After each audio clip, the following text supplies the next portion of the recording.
do so. I was just saying to the politicians up here on stage that I'm really glad the microphone is working. Didn't last week in Tuggeranong, I shouted for 2 hours. But we'll start with our live stream on Facebook in just a minute or so. So if you're ready to go, we are very short. Gosh, you're all silent, aren't you? Fantastic.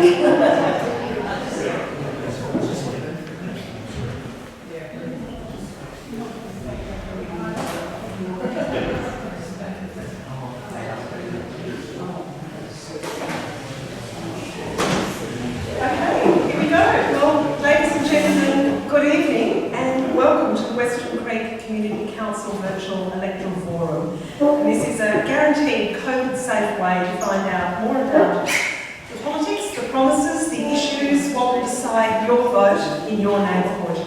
I'm Genevieve Jacobs. Some of you will remember me from my ABC days. These days I'm the group editor for Region Media, that's the Riot Act. And we are really delighted to partner with the Western Creek Community Council to bring you this debate. Because for Region Media, it is all about the deeply local stories. It's about this community, it's about this neighbourhood, it's about the things that matter in your backyard. I'd also like to acknowledge that we meet on the lands of the Ngunnawal people, and I pay my respects to their elders past, present and emerging. Now, on to the detail. Of course, we are juggling a new format for election debates. There is a small and dedicated crowd here at Western Creek Community Centre, and more at home who are watching us on the Riot Act's Facebook. We've got several broad themes to explore with our candidates. You'll hear from them all individually in just a moment, but the themes we'll discuss tonight come out of the work that Western Creek Community Council has done together. So we're going to focus on law and order. We'll talk about community facilities and maintenance. We'll discuss planning across the whole of the Murrumbidgee electorate, but also a specific focus on the long blow. And again, the council feels that that's an important focus given the speed of development in that area. You can ask questions throughout at the microphone here at the front of the room, and I would ask you to come to the front of the room and don't touch the microphone, but just stand, ask a question and then sit down. And for the next person who wants to ask a question, please wait until the person before you has taken their seat so that we can be sure that we've got everything flowing in an appropriately safe fashion. You can also participate with questions via the live stream, and I will have those in front of me, although we may not get to all of them.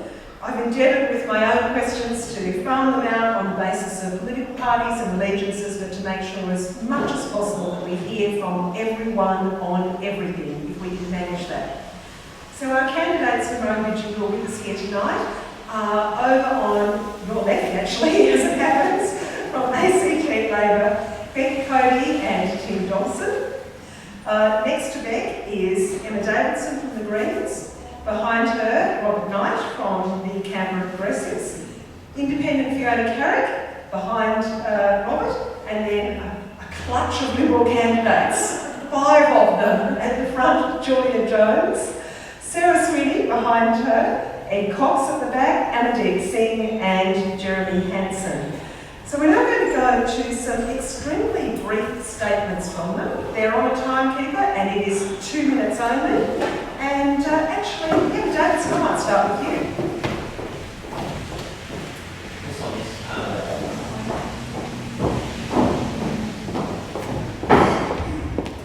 Hi, I'm Emma Davidson. I'm your ACT Greens candidate for Murrumbidgee. I'd also like to begin by acknowledging that we're on the lands of the Ngunnawal and the Gambling people, and I pay my respects to their elders, past, present and emerging. This is land that was never ceded, it always was and always will be Aboriginal land.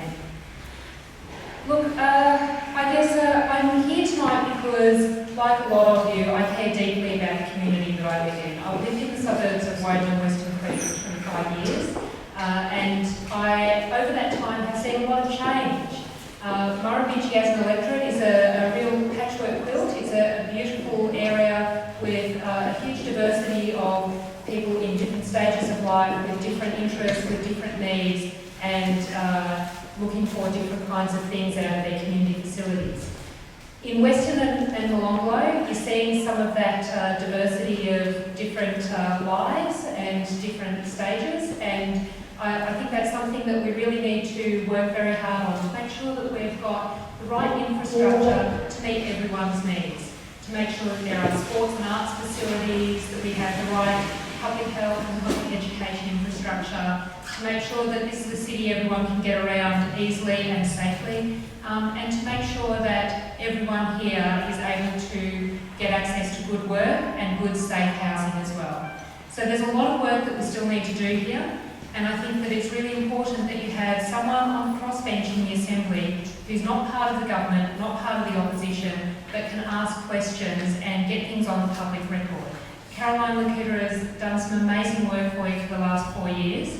One of her superpowers, as she likes to describe it, is being able to ask questions and get things on public record. And because of that, we're able to find out a lot more about, for example, how changes to bus networks have impacted on the south side, or what the levels of unemployment are for people with disabilities that would otherwise be hard to find out.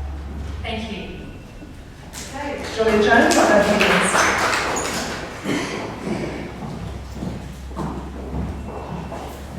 Thank you all, and thank you for having me tonight. I just especially want to pay tribute to all candidates up here tonight. People put a lot of time and effort into standing in elections, and we can only have really successful and good, robust differences of opinion in our elections because these people are willing to stand, and I just want to thank all of you.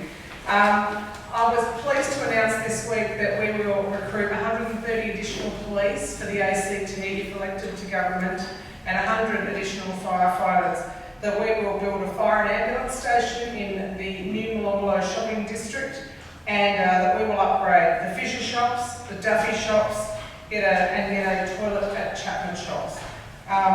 We will save Pullman Park opposite the shops here and the park on Coom's Peninsula for the generations to come. I'm absolutely committed to playground upgrades as a mum of many children, and I know how important playgrounds are, and since I was first elected to the Assembly, I have not stopped being on about playgrounds. Those in the Assembly will attest.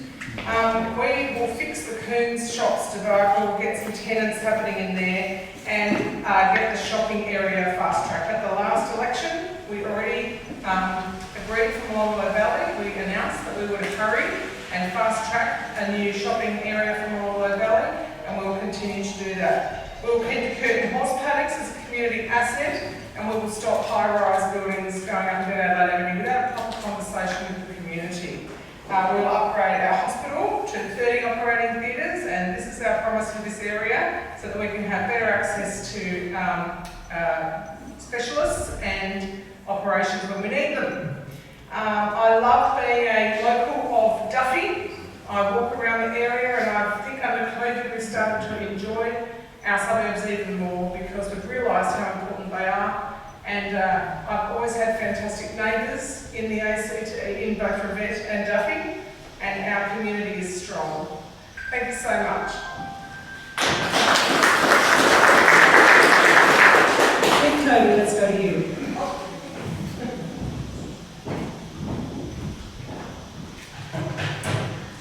Good evening, everyone. Thank you. I'd also like to begin by acknowledging that we meet on the on the Ngunnawal lands, the traditional custodians. I'd like to pay my respects to all elders past, present and emerging. So for those of you that don't know me, my name's Beck Cody. I'm standing for re-election into my second term. I grew up in Canberra, went to Mount Primary School, Canberra High School. Unfortunately didn't quite finish school and started hairdressing just down here in Coolman Court when I was 14 years old. I love this area. I've seen it change. I moved to Canberra when I was 2 years old and have always lived around Canberra and have certainly seen the many faces of this electorate. Over the last term, I had an amazing time working with all of the members of the Assembly, particularly my government colleagues. It's been a fabulous pleasure and a privilege to serve the people of Ngarrindjeri, serve you guys every minute of every day over the last 4 years, and I just really, really hope I'm lucky enough to do it again because I've become quite attached to my job. I too would like to echo some of Julia's words and thank everyone that stands up to be counted. One of the reasons I put my hand up in 2016 and 2012, but was unsuccessful in 2012, was because I really like to see normal, everyday people have a voice in the Assembly, and that's what I want to continue to do. If I'm lucky enough to be re-elected, and we are lucky enough to form government again, I will stand in caucus and ensure that every single commitment that the Labor Party has made over the last number of weeks to the people of Murrumbidgee and Molonglo, Weston Creek, Weston, Canberra, all of this area will continue to follow through on those election commitments. I've stood up for working people in my term so far and I will continue to do so. Thanks. Fiona Carrick, let's hear from you. Hello everybody, my name is Fiona Carrick and I'm the independent, or this to us, independent candidate for this election for the Murrumbidgee election. I acknowledge the traditional owners and their connection to this land. My message is about being local, about planning. That's exciting, it gives us something to look forward to. It's about feeling safe in our homes and in our community. We need to balance homes, jobs, public spaces and community facilities. We don't have enough community facilities through this electorate, through Weston and Molonglo, to engage people, to bring them together, to form relationships, to create mentoring relationships. Tom Anderson and I have worked together for 4 years as chairs of P Weston and I Woden community councils. We've co-signed many letters to the government seeking consideration of issues. However, often we feel like they're not heard.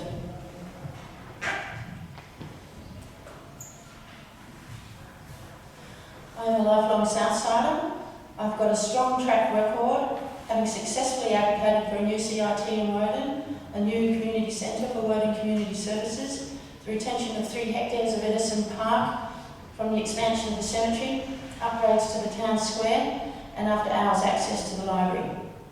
And I've been collaborating with our local community groups. So we've got a lot more work to do. I'd like to see investment in this community centre, have it refurbed and opened up to a park with playground upgraded barbecues and the library, where best and less is.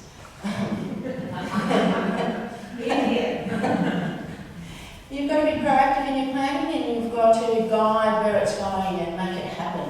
We have too much piecemeal planning. If I were elected, I would establish a committee for Murrumbidgee and we'd bring together the community, the advocacy groups, the commercial centre, the developers, to plan a balance for our community. Thank you.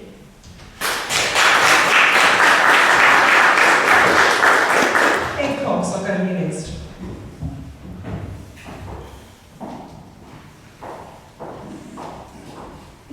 G'day, I'm Ed. Look, I'm here for one reason, and that's to end neglect. The neglect of our health system, where we've been seeing promises of a hospital expansion for about a decade without delivering it, neglect of the hospital and emergency waiting lists, which have become intolerably long, neglect of our schools, where the maintenance that should have been occurring hasn't, and we're seeing dangerous substances found in too many, from Yarralumla to Forest and beyond. Neglect of good planning, because we have an area over here in Molonglo which had so much promise, but people in Molonglo feel like the government has walked away from them. Neglect of our local facilities, our local infrastructure, local services. Let me explain. I've been spending the last 5 years door knocking across Canberra South. I've door knocked over 15,000 houses in that time, and I hear the same messages from Tuggeranong and Woden to Weston Creek, Molonglo and the inner south. People facing real challenges, people worried about the sense of rising crime, decaying infrastructure, skyrocketing rates and rents. After 19 years in power, the government has presided over too many failures in this area, and it's time we have a better vision. We should be more than just a place to sleep, more than just a source of government revenue. We need to make it easier for people to build a great future here. You've probably heard it before. I hope you have. This should be the best place to live, work and raise a family. But to get there, we need to change. We need to end the neglect. reduce the cost of living, and strengthen our economy. I Time hope I there. can count on your support. Thank you.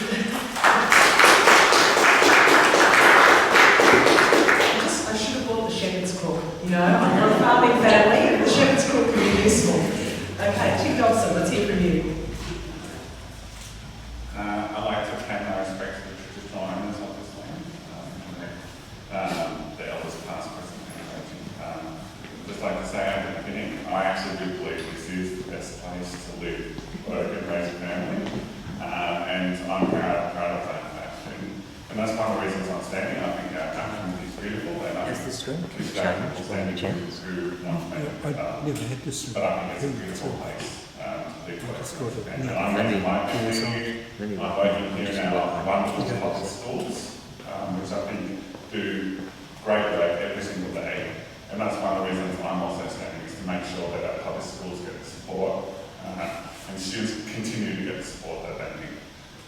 So public education is incredibly important to me, as well as taking strong action on climate change, making sure that ACT continues to be one of the leaders in the world when it comes to taking action on climate change as a city. We were the only city outside of Europe to get to 100% renewable electricity, and I think that's something to be proud of. And also standing up for our public health system, in particular mental health. Because there's lots of young people who are suffering when it comes to mental health issues, so making sure they continue to get the support they need.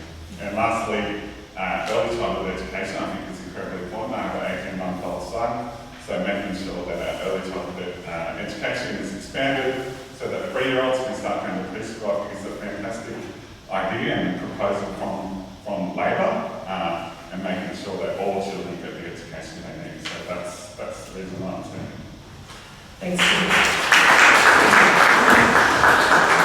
I'm just going to interrupt you briefly to say we've had one of those little Facebook glitches, but we're working really hard to get it back on the road, so that's what the muttering around the room is from we technical types. Sarah Sweeney, let's go to you.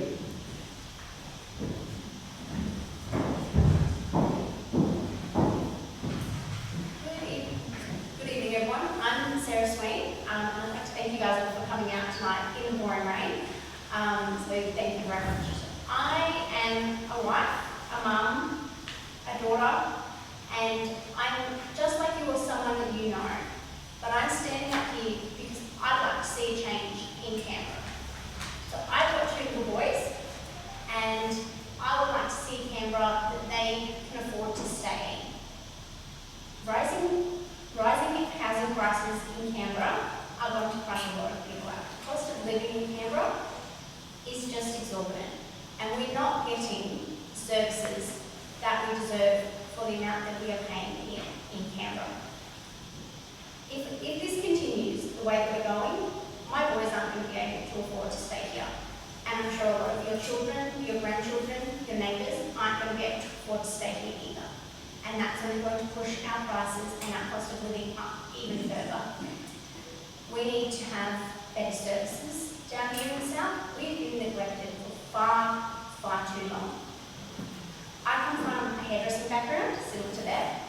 And so I understand the pressures that are on those people that are in a lower income area. It's one of the reasons why I unfortunately couldn't stay in hairdressing, because I wanted to be able to own my own home, to be able to live comfortably. And I couldn't do that staying in hairdressing, so I unfortunately had to branch out from that. But it is still one of my good passions. Led me to then start my own business once I had my boys, so that we could have a little bit more of a balance of life in that space. But a lot of people in Canberra don't have the ability to branch out and to have an extra income when they're on a fixed income. And they're people that we need to look after in Canberra. They're the people that are left behind and that are not being cared for by our government.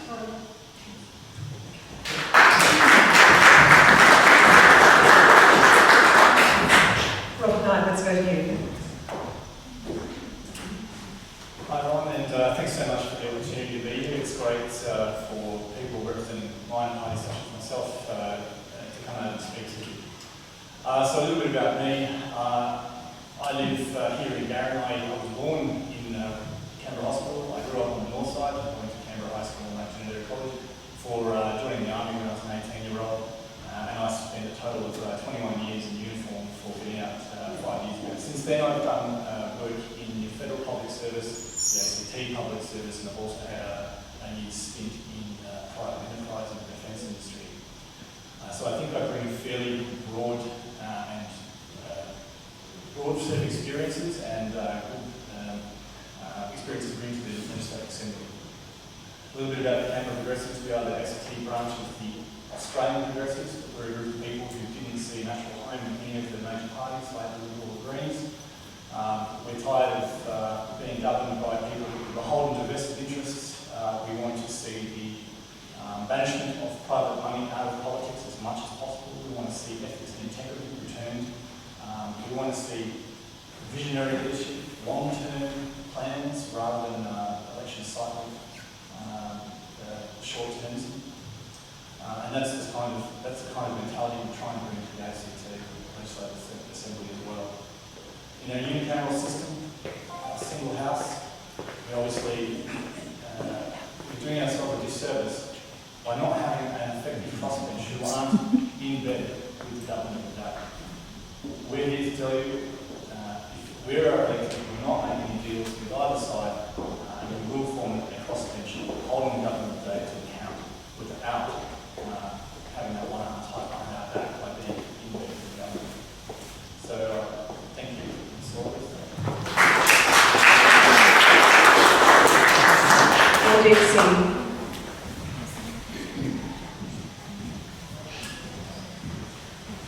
Thank you, ladies and gentlemen, for coming here and listening to me. Actually, I don't consider myself as a politician. I'm a very simple person. I've got 2 daughters. I migrated to this country around 2 decades ago and raised 2 daughters who studied who took their primary education in public school, and now they are raised and they're beautiful ladies doing their university education in ANU. But during my journey, I realized that there were a lot of things which were far from being perfect. And one of them was poverty. I encountered some incidents which made me realize that there are a lot of people who are not finding it easy. So, encouraged from those kind of things, I started engaging in different charities, like Smith Families, like Land Care Australia, like Project Futures, who work for the rehabilitation of girls who have been victims of human trafficking, those kind of things. But I mean, this is a little bit of my background. But lately, there are a lot of things, but considering the time, 2-minute time, I straight away jump to something which has actually been from inside out. I can see an obsession of the government to take up all of the green spaces and put higher rises on that. Of course, I do understand that there are places for higher rises, there are places for units and apartments, but there are places for green spaces as well. We need to maintain that. And my association with Land Care Australia and my experiences with the plantation and caring for our nature has made me more stronger and take a stance that we need to raise our voice against that. In addition to that, our clean air is very important to us, and that can be secured by different means. And one of the most obvious way is plantation of trees. This is where 1 million trees come from. Thank you. Thank you. Last speaker, please, Jeremy Hansen. Well, good evening, everybody. My name is Jeremy Hansen, and I'm one of the local members here, and I'm also the Shadow Attorney General, Shadow Minister for Veterans Affairs, and Weston Creek resident, where I've been living for a while. And I'd like to thank you, Genevieve, for hosting tonight. I'd like to thank the Weston Creek Community Council and the RIAC. The community councils do a great job, and I acknowledge that, and not just this one, but all the others as well. Look, one of the first things I did actually in the Assembly when I got here about a decade ago was work with this community council to get a master plan for Weston Creek. I moved that motion in the Assembly a decade ago, and it wasn't supported by the Labor Party and the Greens. And to be honest, I've been battling away with the Labor Party and the Greens coalition government about the last decade for a better deal for Weston Creek. and across Canberra and a whole bunch of portfolio areas, be it in health, to remedy the longest waiting times in Australia, to rectify the declining education standards that we see, particularly in numeracy and literacy, the lack of police numbers that Julia spoke of, the failure in planning that I think we're going to all be talking about tonight, particularly out at Monglo, the degradation of all our green spaces, and they're the sort of things that we've been fighting for. But the reality is that this government's been around for 19 years. The Labor Party has been aided and abetted at every level for the last 12 years by the Greens.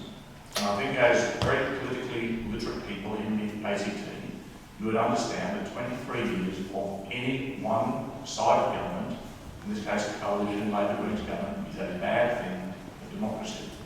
So I'd ask her and implore you, not just for Weston Creek, but for all of Canberra, to support the Liberal Party, because we are the only parties that can afford that change. I'm delighted to say that here in Oregon, I think that we've got the best suite of candidates that I've ever seen in the Liberal Party in any electorate, in any of the 4 elections that I've contested. So thanks for coming, and I look forward to answering all your questions tonight.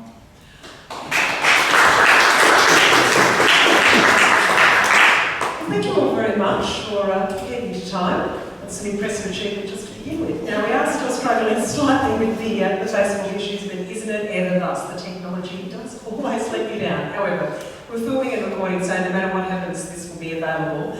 But that does, of course, throw a bit of the onus for further questions on those of you here in the audience. I've got questions for everyone up here on stage, but just a reminder that if you do want to ask a question, to approach the microphone, and then just wait until the person before you has sat down before somebody else gets up.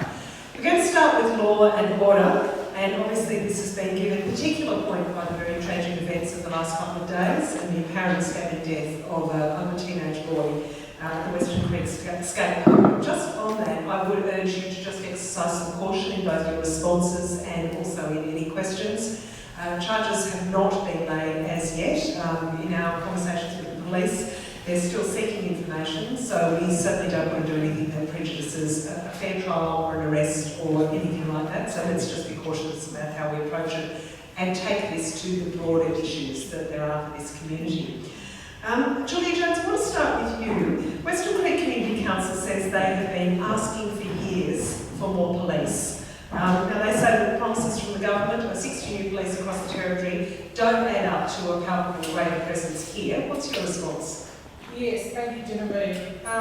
This is why we listen very carefully to the community. I also speak from my own experiences before I was elected to the Assembly of needing to call the police when I was living in Revette, and that they're not being able to attend.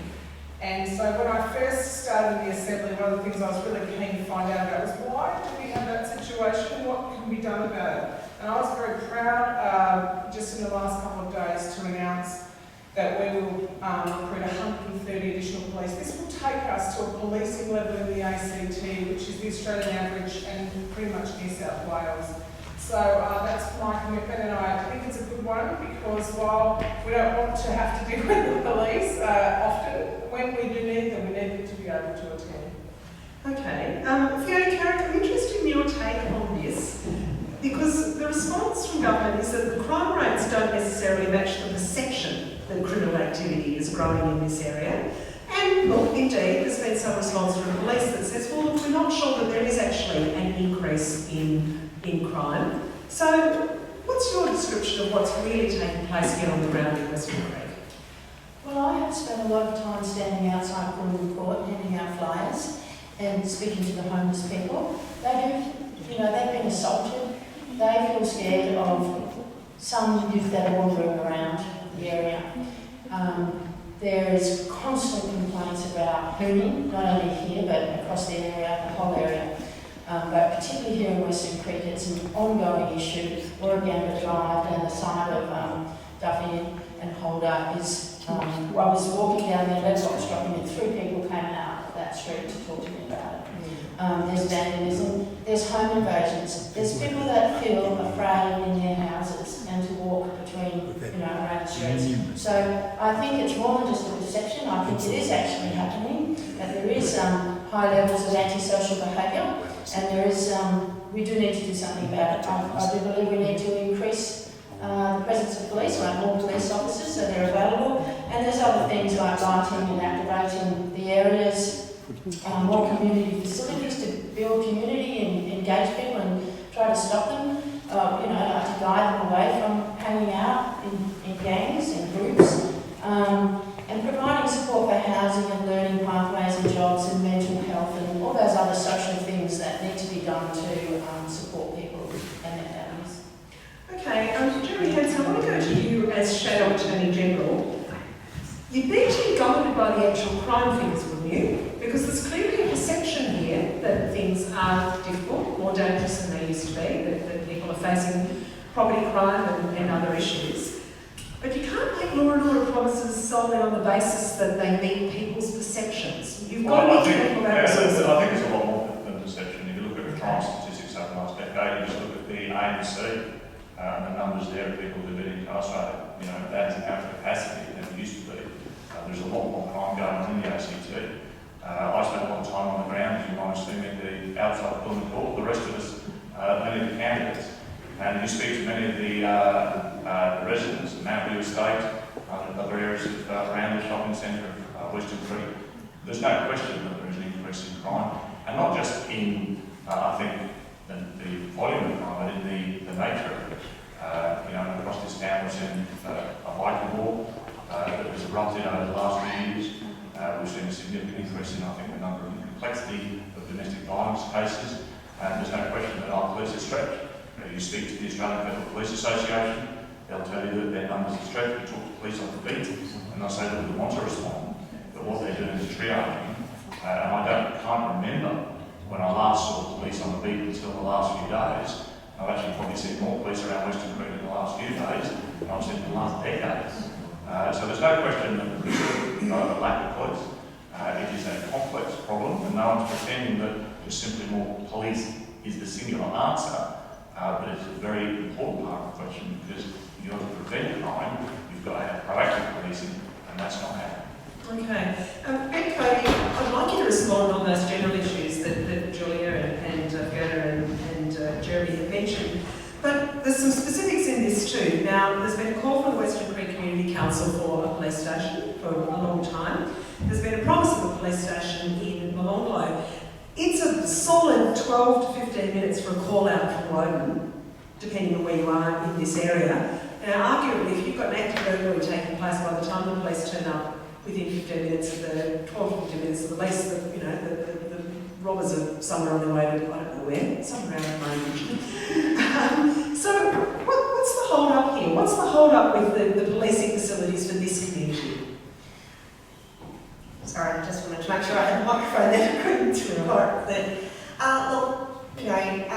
think as a resident of Canberra, growing up, people always used to say that Canberra was a terrible place to live. The crime rates were revolting, and Canberra High was a terrible school, and all of those things. I think people's perceptions are also their reality, and I think that we all need to be mindful of that. I know Genevieve was saying that the statistics point to the fact that crime may not necessarily be going up, but we do have to think about how we can look at people's perceptions of crime. Now, ACT Labor has announced that we will ensure that there are extra police on the beat, and we'll ensure that we're going to hire extra policing.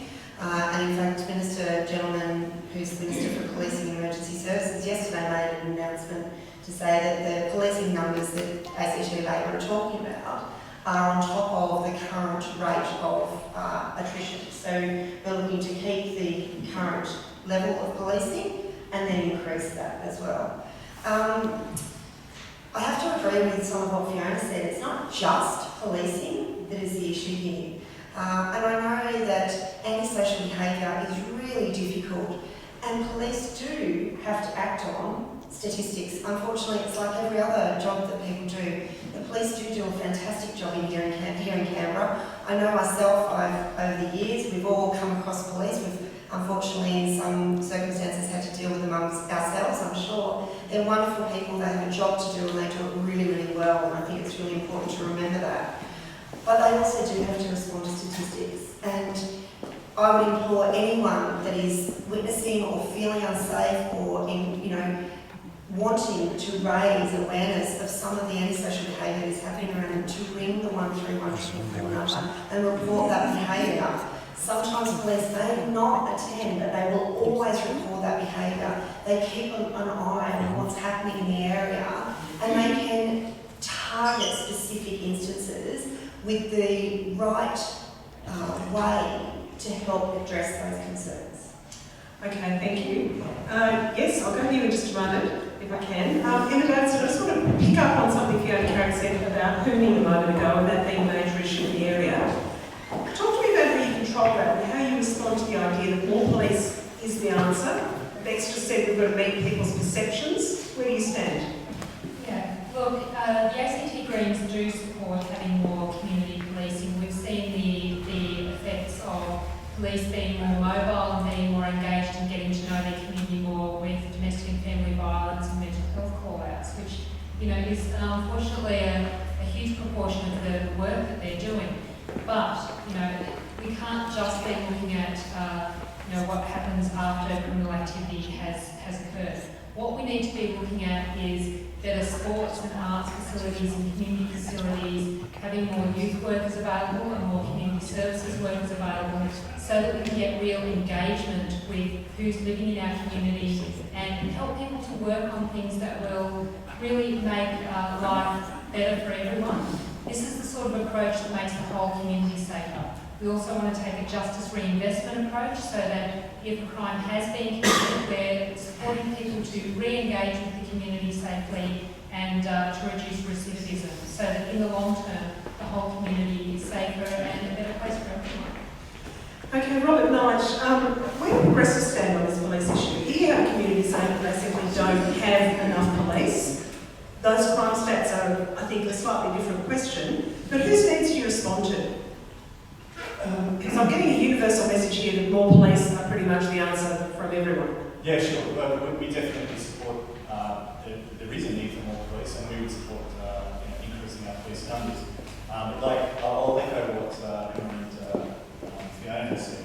We're very keen on addressing things at its root cause. That's, we really use the evidence-based approaches.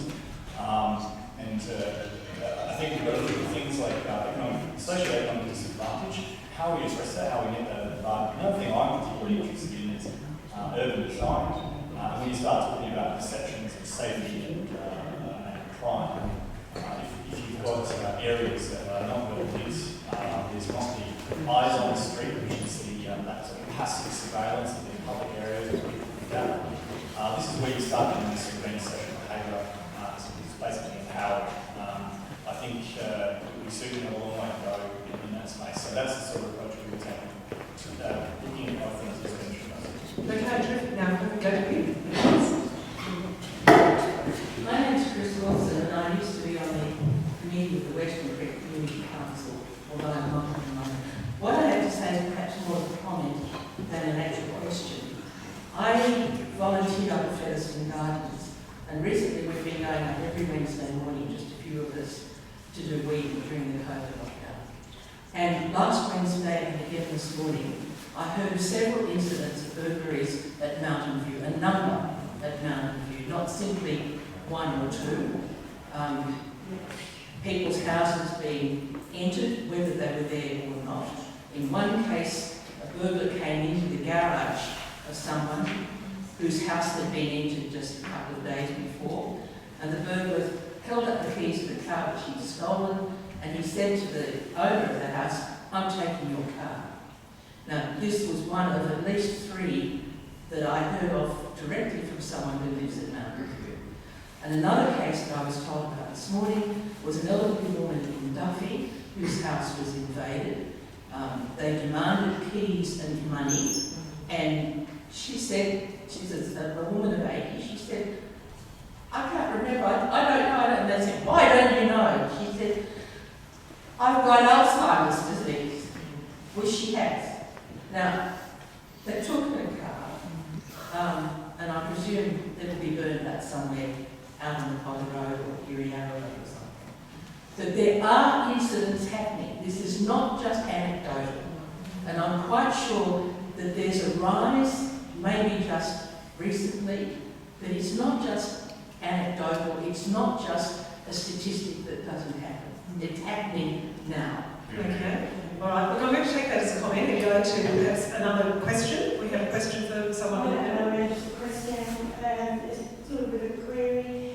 I live opposite Mountview. I'm aware of many there. I live in a small townhouse area. We've had 3 invasions in 9 months. One was last Monday, a little lady. They demanded and took the car. Now what I want to know is the one in Duffy was actually, I believe, might have been an hour before the stabbing. It was 27th of September at 1 o'clock, 1 a.m.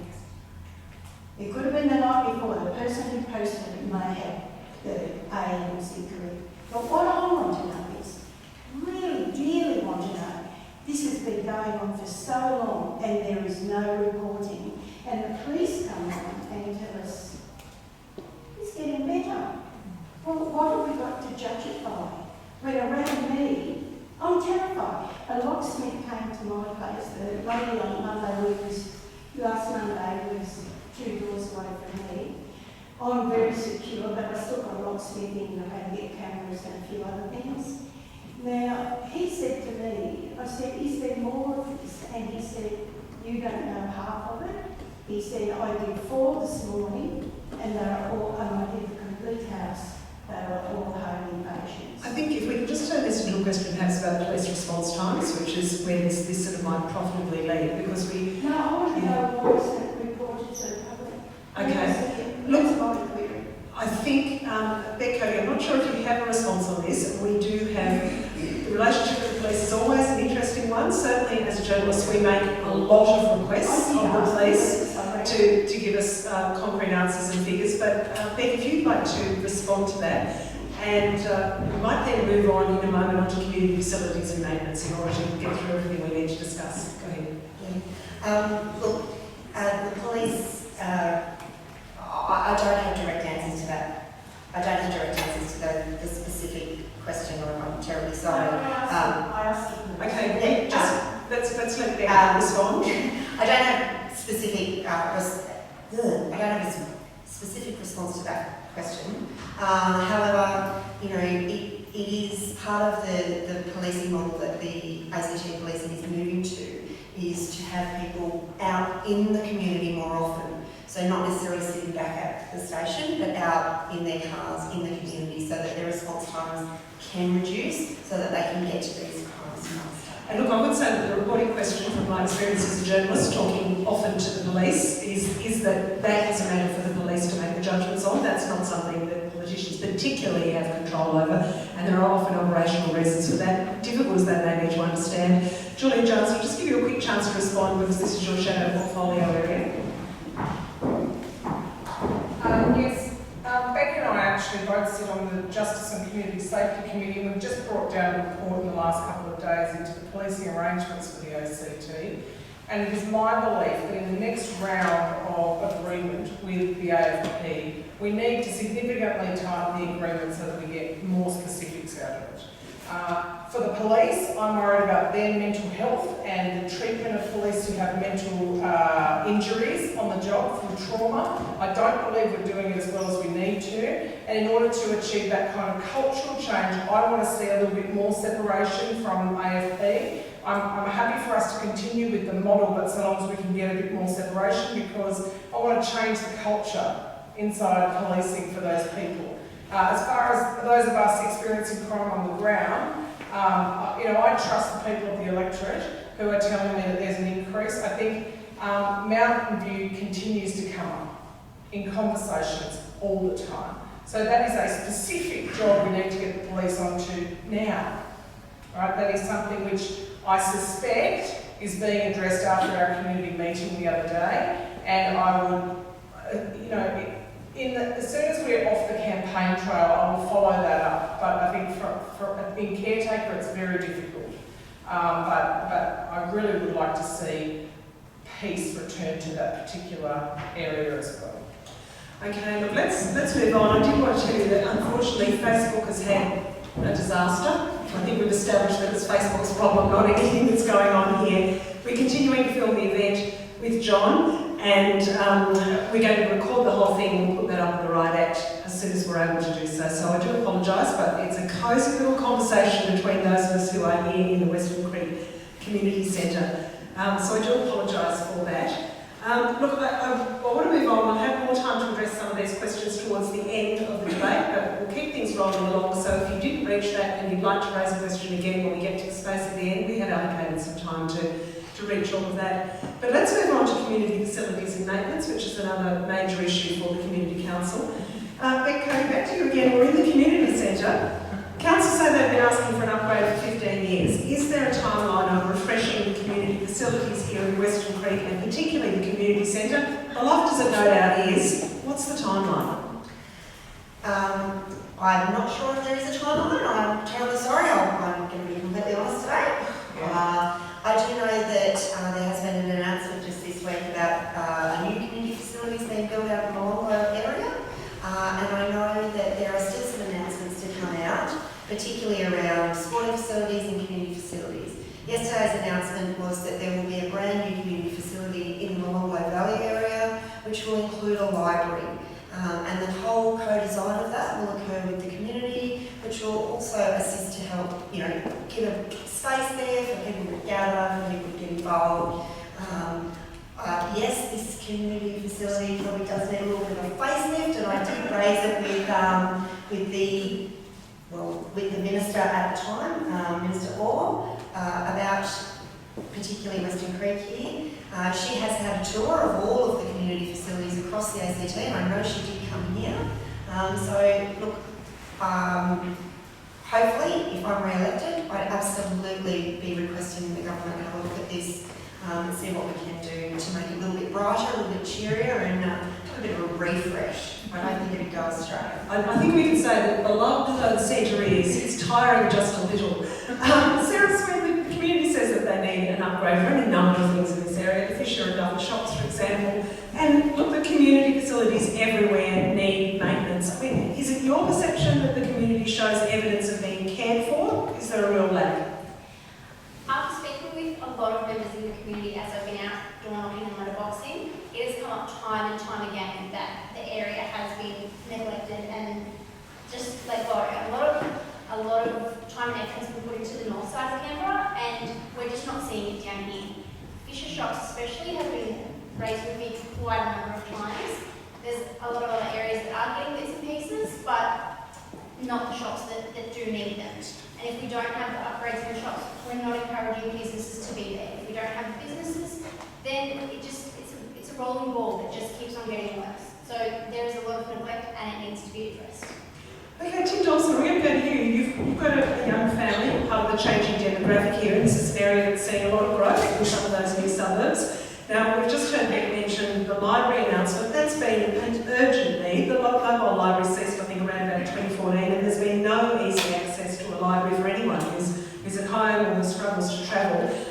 That's evidence, too, about the community needing investment in those basics, isn't it?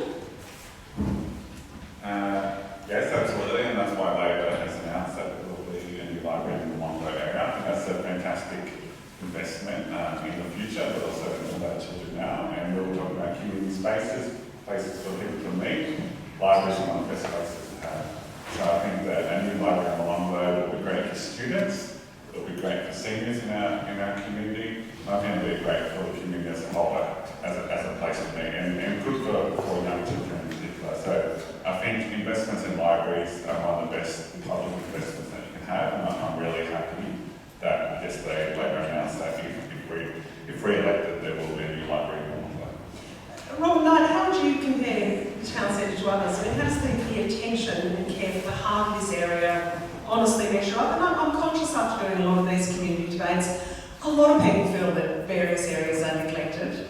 What do you think? Yeah, for sure. Look, having studied urban planning for a number of years now, there's a saying that says, we shape our places and then they shape us. So having good community facilities leads into better community outcomes, so better social outcomes.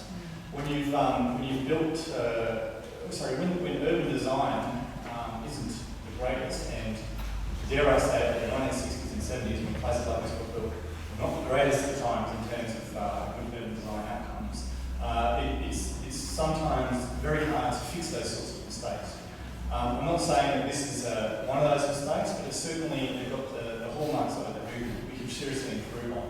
I think a renewed master plan for the area where we bring in some cutting edge urban design, we start talking about how these spaces function for people and how that impacts us in that sort of 10, 20, 30, 40 year time period.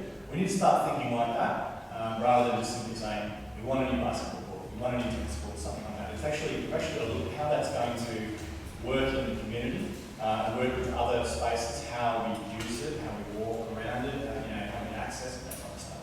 So I think that's the approach that I've taken. Sorry, I'm just going to jump in here and I'd like to draw to your attention the fact that the Weston Creek community has for the past 12 years been asking for a library in this area. And I'm just wondering, is it the tone of my voice, or is it, are we doing something wrong? Is there some reason that we're not being heard?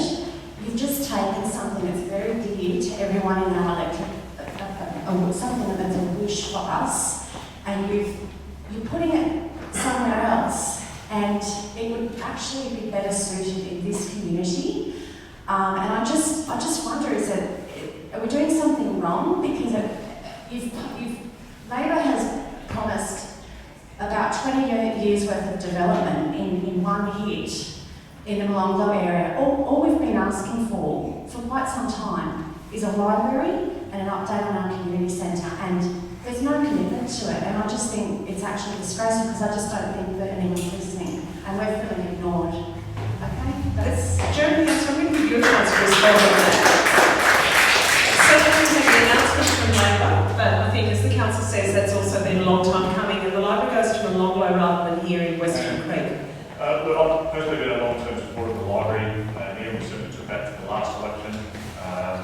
It's something that we recognise as a need now. We've seen a lot of announcements made during this campaign, and I do want to see more made in Western Creek. There's no doubt about it. We have made a number. The government has been making a lot of promises that just simply, to be honest, haven't been delivered. And if you think about this area, they promised a tram, they didn't sign a contract. They promised an update the hospital, they haven't turned a sod on that. They promised new shops for Molonglo, and nothing's happened. They promised a bridge that would go over Coppins Crossing, going north. It hasn't happened. We've been talking about the community centre and the library here, as you said, for well over a decade, and we've called for master plans, we've called for action, and very little has happened. And I'll give you a striking example that, to me, showed the absolute disregard. We know that there's been a real problem down at the skate park and near the tennis courts with crime, and that led to the tragic events of the other weekend. The scout wall there has been asking for a fence around the facility. There are the scout walls right there. There are all these kids that go there, and that facility is vandalised, it is graffiti, it is something that the volunteers of that scouting facility have been trying desperately to maintain. They asked the government for a fence. They said, can you put a fence around just so that we can protect our facility from that damage? And Chris Steele has said, no, it's your problem, you deal with it. I think that sort of arrogance is unacceptable. I think there's a lot that needs to be invested into Western Creek. As we see new areas around Canberra getting new promises, we need to make sure that things like that, $80,000 to protect kids in a scout hall, if they're not going to provide that, meanwhile all these other promises that are going on elsewhere, I think it's an indication that there is neglect in this area, as we've heard tonight, not just from everyone here, but we've been hearing it. So it is time, as many of the saying, to end that neglect. And Johnson, I just want to know, because part of this picture is also about green space. We're in a rapidly developing area, and we'll come to some more general questions about planning shortly, and also about Molonglo in particular. So green space is actually an issue for this community in a way that it probably wasn't 15 or 20 years ago. What do you think the most urgent needs are around sustainability, given that this is also an area that's fueling the ACT's limited revenue base through those land sales. Yeah, look, I think the community has made it pretty clear that they want to keep their urban green space. Like, for example, the green area across the road from Coolman Court, Coolman Park. Half of that area is actually zoned for use either as green space or for building community facilities. And the community has made it very clear that they want it to stay urban green space. So it really needs to be rezoned so that the whole area is green space and can stay that way. Coombs Peninsula would be another example of that. The community has made it very clear what they want for that area, green space.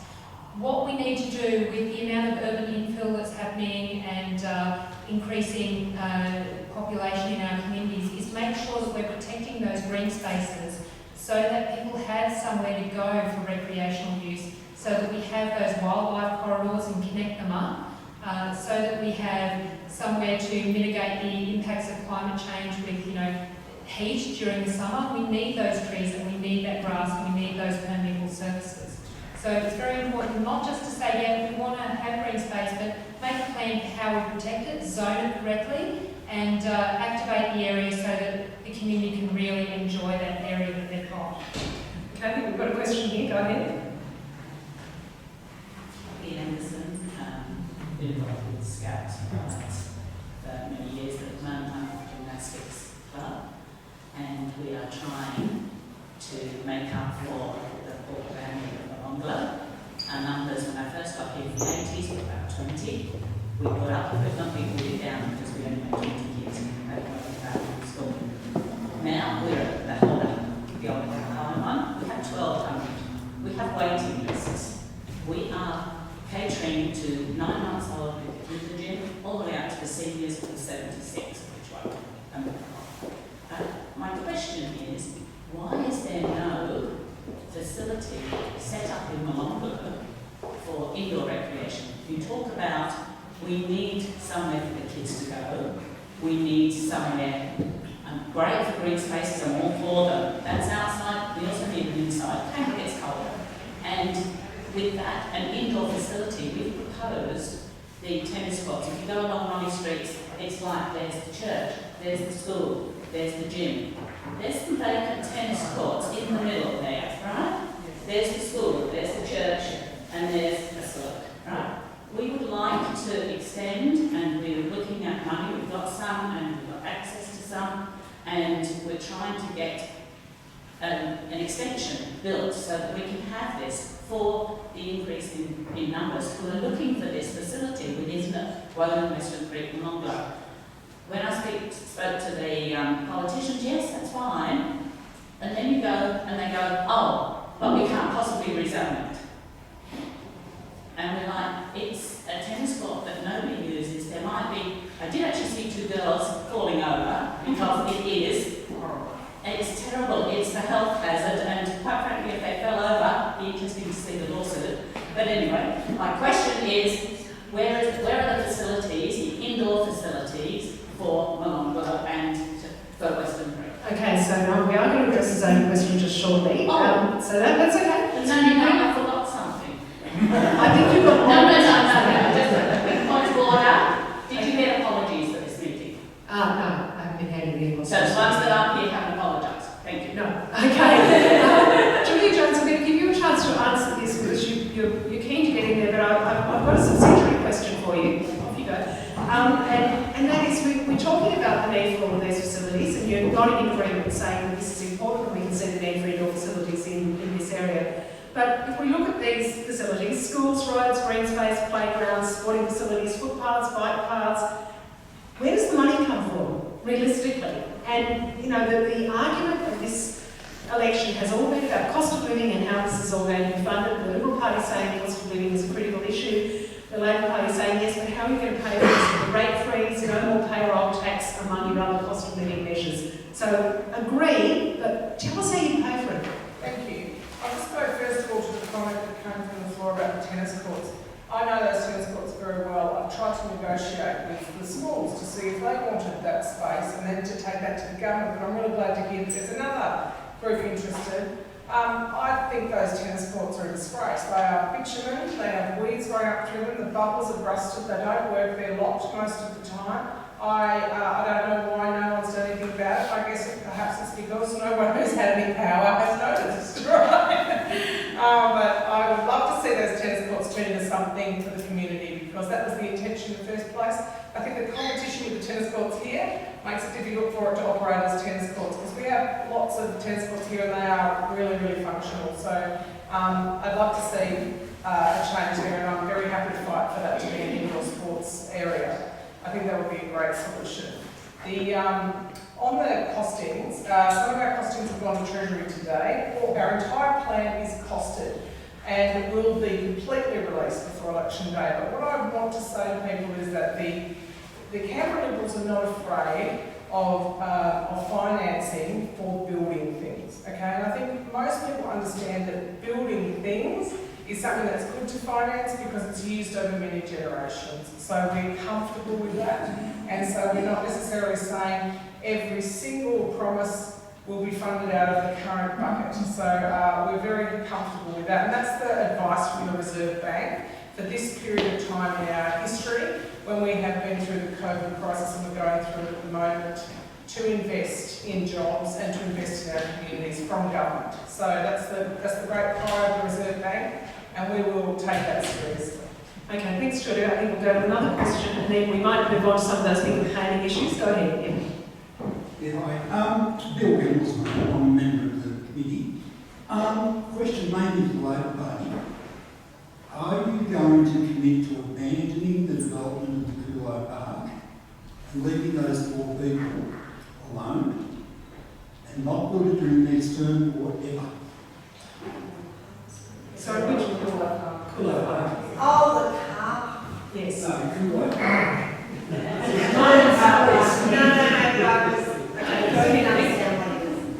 okay.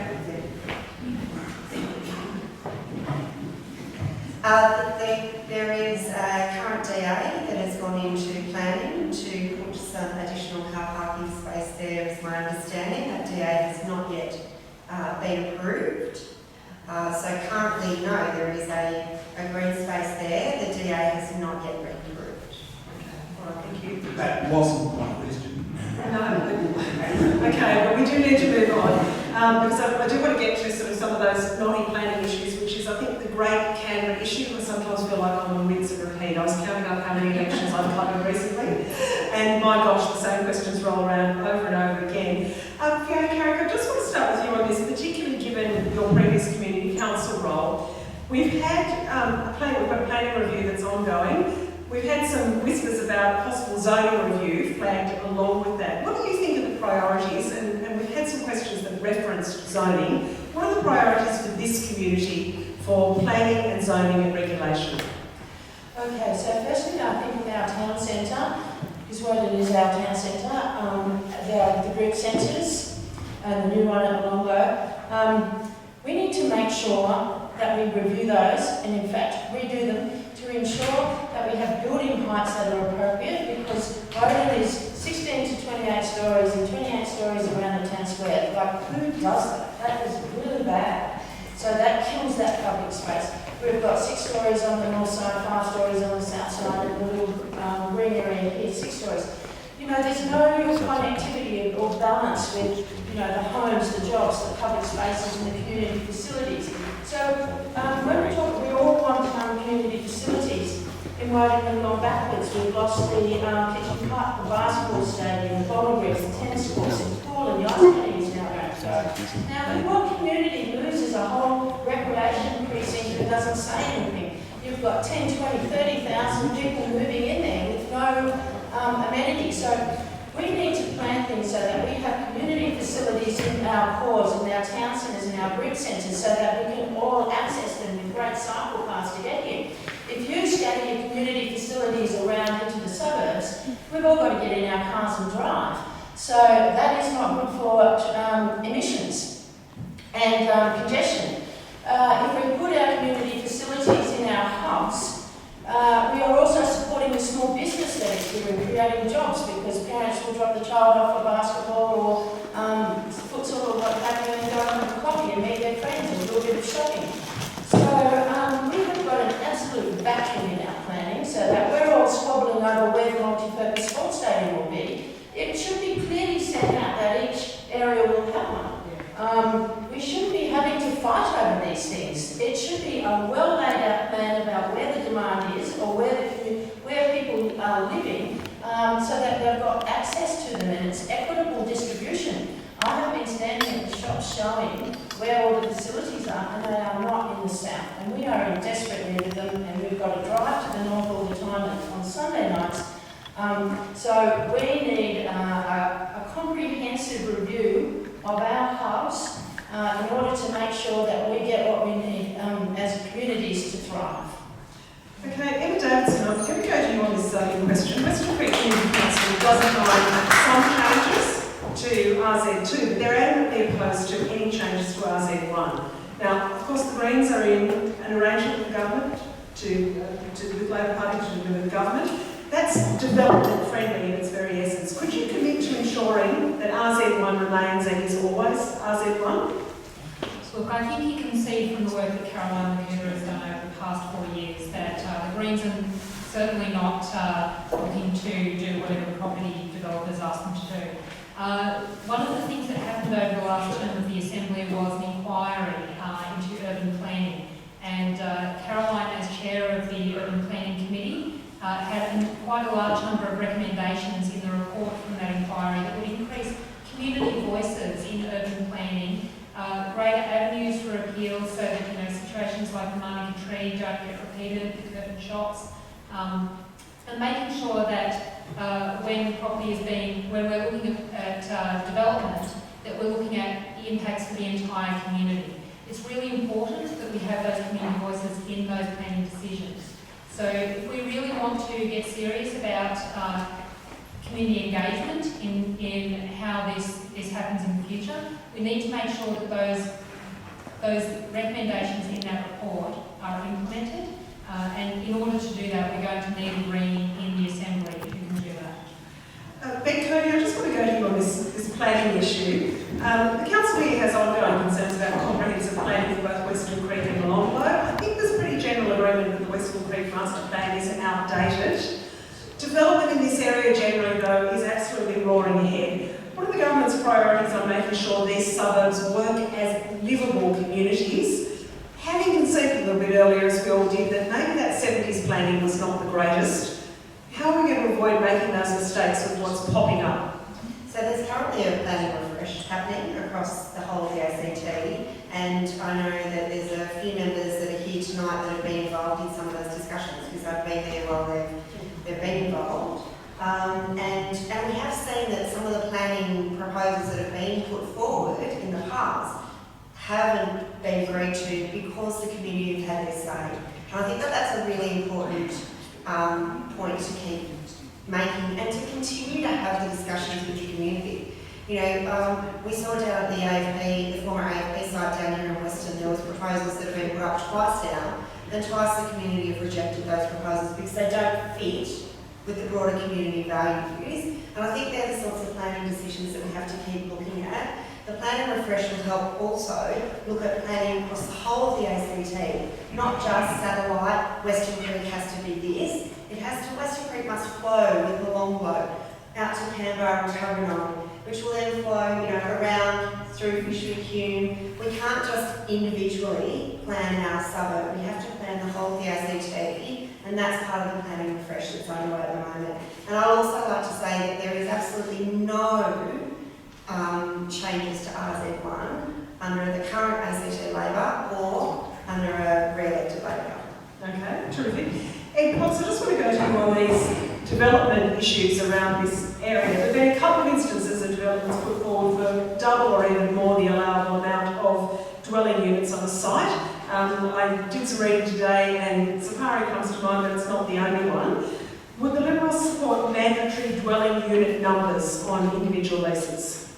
Well, I think what we've seen, particularly in areas like Longbow, has been some dreadful evidence that our planning system is broken, because we do have applications for developments that get knocked back because the community objects to them. But then the developer goes through ACAD, objects to that, and they end up going back through and getting built anyway. That's not a good community outcome. So absolutely we want to make sure that the planning system we have is enforceable and ending up with the right developments in the right place. Okay, Robert Knight, I also want to go to you on the issue of exempt developments to go. Council's calling for exempt developments to no longer be part of the process. How would you reform the system, given that there is also an urgent call for more efficiency and effectiveness and planning commissions? Now, I'll be standing on stage tomorrow morning with the Property Council, and we'll be looking at this from their perspective, and they'd say there needs to be efficiency to make sure that growth happens in a planned and prospective way. Yeah, absolutely. This is something I've taken a lot of time to look into.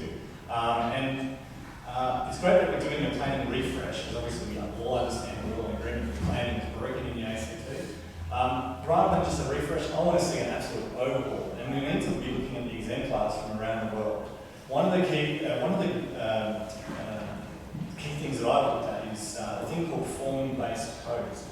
This is something that's being used more and more widely across the United States, and it's a result of the new urbanism movement, which is a bunch of civil engineers, architects, urban designers and planners who basically come together and said we need to fix what's going on in terms of the 20th century style planning system, which is exactly what ACT has. Form-based codes is a thing where the community, the government and developers all come together and go almost street by street across the city and look at what's the urban form that the community wants to see in any given area. So it can be the neighbourhood, it can be the group centres, the town centres. And what is a result of these form-based codes is basically a three-dimensional picture of what the community has said they accept on that piece of land. Now, what that means is that it gives certainty after the fact to the developer, to the community, and to the government, and also to business, about what potentially could go into that space. It's a really good way of getting efficiencies because the development has to come along and say, basically, I'm fitting in with the form-based code and also with the restrictions on that. So obviously that means you can't have toxic industries next door, houses and stuff like that. These are the kinds of solutions that I think we need to be looking at, rather than this patchwork approach that we've been taking over many, many years in the ACT. Completely overhaul, engage the community. That's another one of the things that we want to do is citizens' assemblies over a long period of time, get this stuff right, and then we can set our sights on a really good future in terms of our future urban planning. Now, I've got a question from the floor, but I'll go to you in just a moment. Jeremy Hanson, I want to ask you about the issue that's identified again and again, and that's trust. Now, there's been some admissions that faith has been lost by the community as a whole in the planning process. What urgently needs to change? Well, I think that is true, and I think that there's great dismay across our community about what they've seen happen. They hear politicians from the Labor Party and the Greens come to this place, forums like this, and say one thing, and go into the Assembly or behind closed doors and do another. And the Greens, for example, said that they protect our green space. When it actually came to the green space in Chapman, in Holder and Wright, in Weston, being converted into public housing, remember that, when CFC land was taken from the community, they voted against it because they wanted to protect that space. I think that we've heard promises from politicians that infrastructure will be built that hasn't been, as we talked about before. So I think there is a lack of trust, and when you see a site being sold with a DA on it, a proposed DA for 44 dwellings, and somehow between the developer and the government that becomes a site that can have 200 on it or thereabouts, you lose faith in the system. You lose faith in not only the community loses faith, but developers and builders who want to do the right thing have got on bid on a property that they have a piece of land they thought would have 44 dwellings on it, and before you know a secret deal is done, a variation gets through, and someone's building 200 or thereabouts. So I think we do need to be more open. I think that this is getting back to my original point, that when you've got a government that's been for 19 years, they do become arrogant. And I think we've seen that. There is a complacency. There is a born-to-rule attitude where they can ride roughshod over the community. And in any democratic process, that change needs to happen. Because at the moment you have a government that is treating its community with this fund.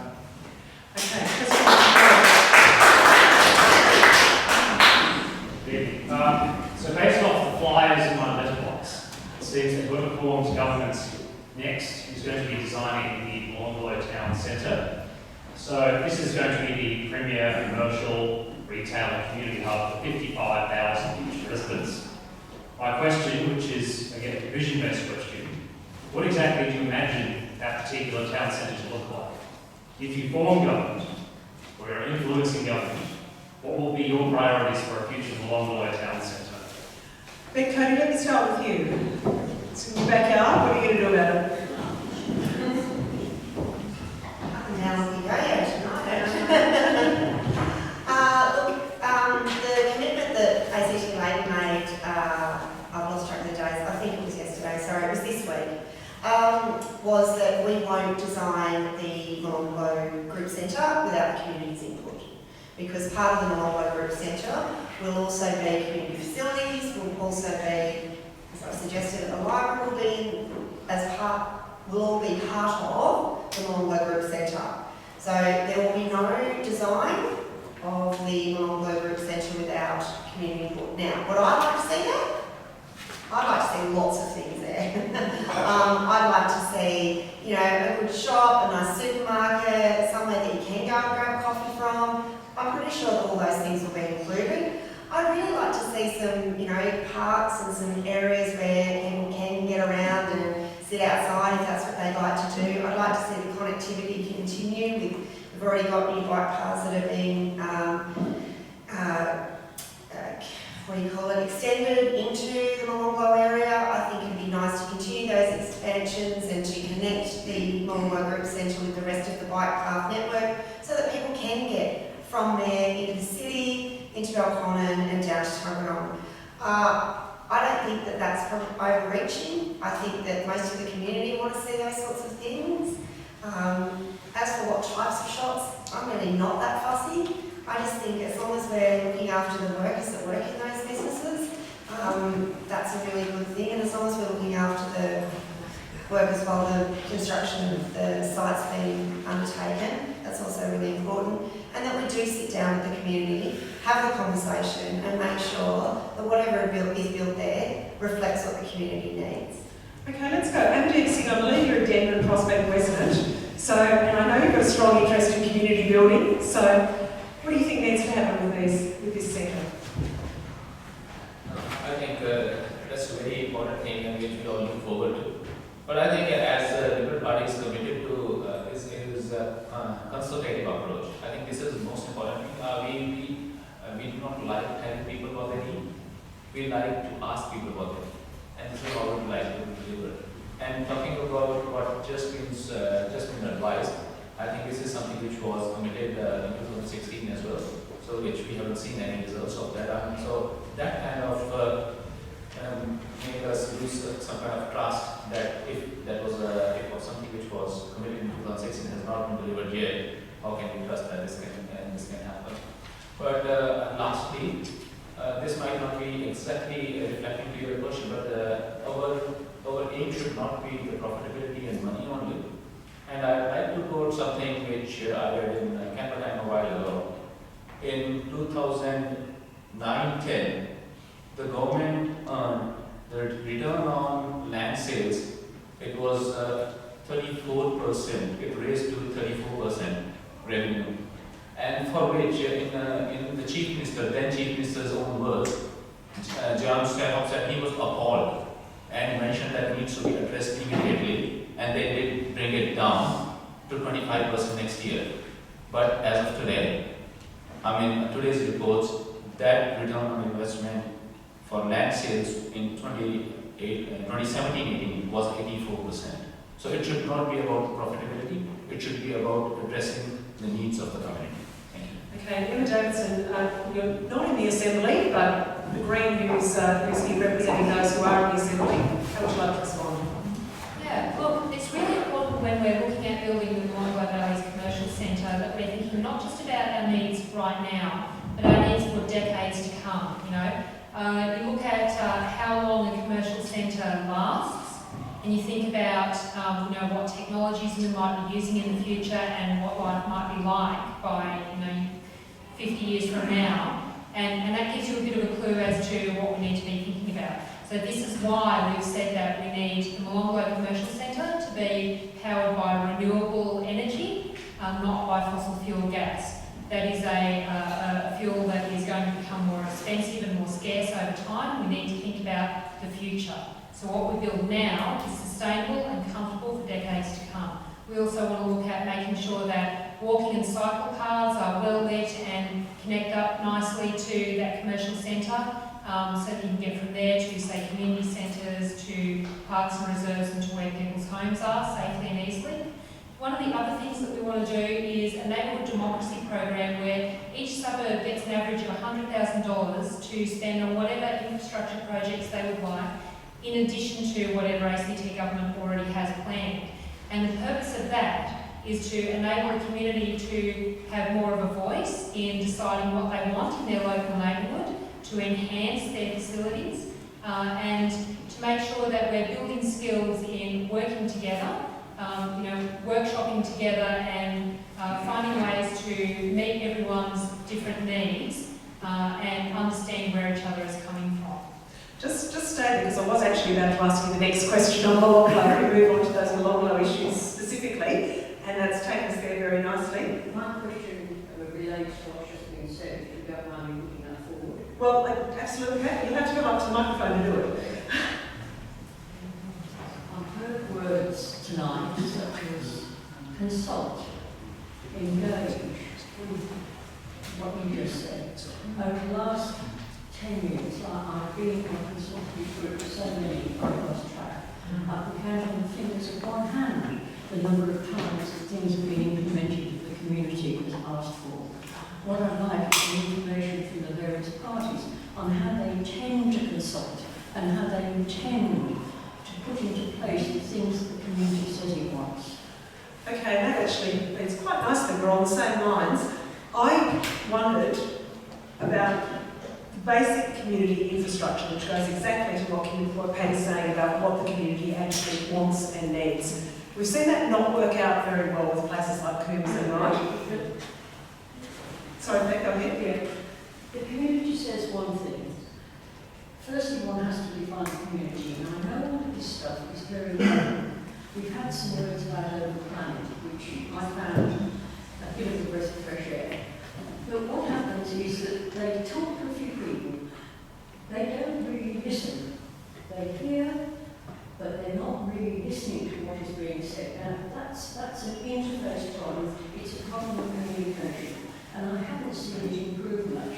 One or two people have been particularly good at it and take notice of what we say and lobby for us.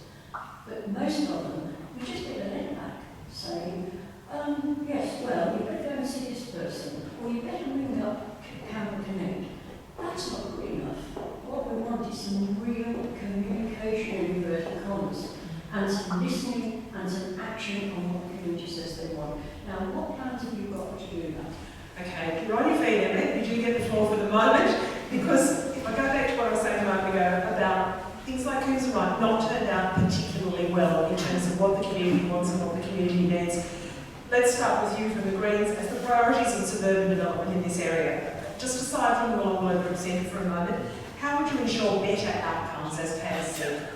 Yeah, absolutely. I hear you on that. As someone who's been doing social research in the community sector for years, I know exactly what you're talking about in terms of going along to consultations or filling out a Your Say survey and then finding that whatever gets implemented doesn't seem to reflect at all any of the input that you gave. What we'd like to do with the Neighbourhood Democracy Program is make sure that the entire community is able to engage with that, not just some subsets of the community, and that we have deep engagement, not just surface stuff with quick surveys. What we want to do is get people in a room and working together to collaborate, to understand where are the points of difference and resolve those things collectively. And whatever the community decides that they want to do, ACT government then has to just deliver, unless they've asked for something that's completely unsafe. I can't even imagine. But if the community says this is what we want, it's ACT government's job to then enable that to happen. By making these things more open, more transparent and more public, we can also make them more accountable and we can make it clearer what's actually going on. It's really important that we all are able to contribute, and that means that there are some people whose voices we're not hearing enough at the moment. People with disabilities often find it hard to get to consultations and workshops. Young people, older people, people with different cultural backgrounds, we need to hear everyone's voices if we're going to have a community that is here for all of us. Okay, thanks Emma for being interviewed for a while there. Julia Jones, let me go to you. Would you change the planning processes to ensure that things like the shops, the schools, the community centres must be open and ready before the people arrive? When there are 8,000 people on the long line, there's no oval, for example. Yeah. I just want to go to the heart of what Pat's been talking about in her question, and that is, and I've been involved in a lot of hearing back from people who've been in consultation processes with this government.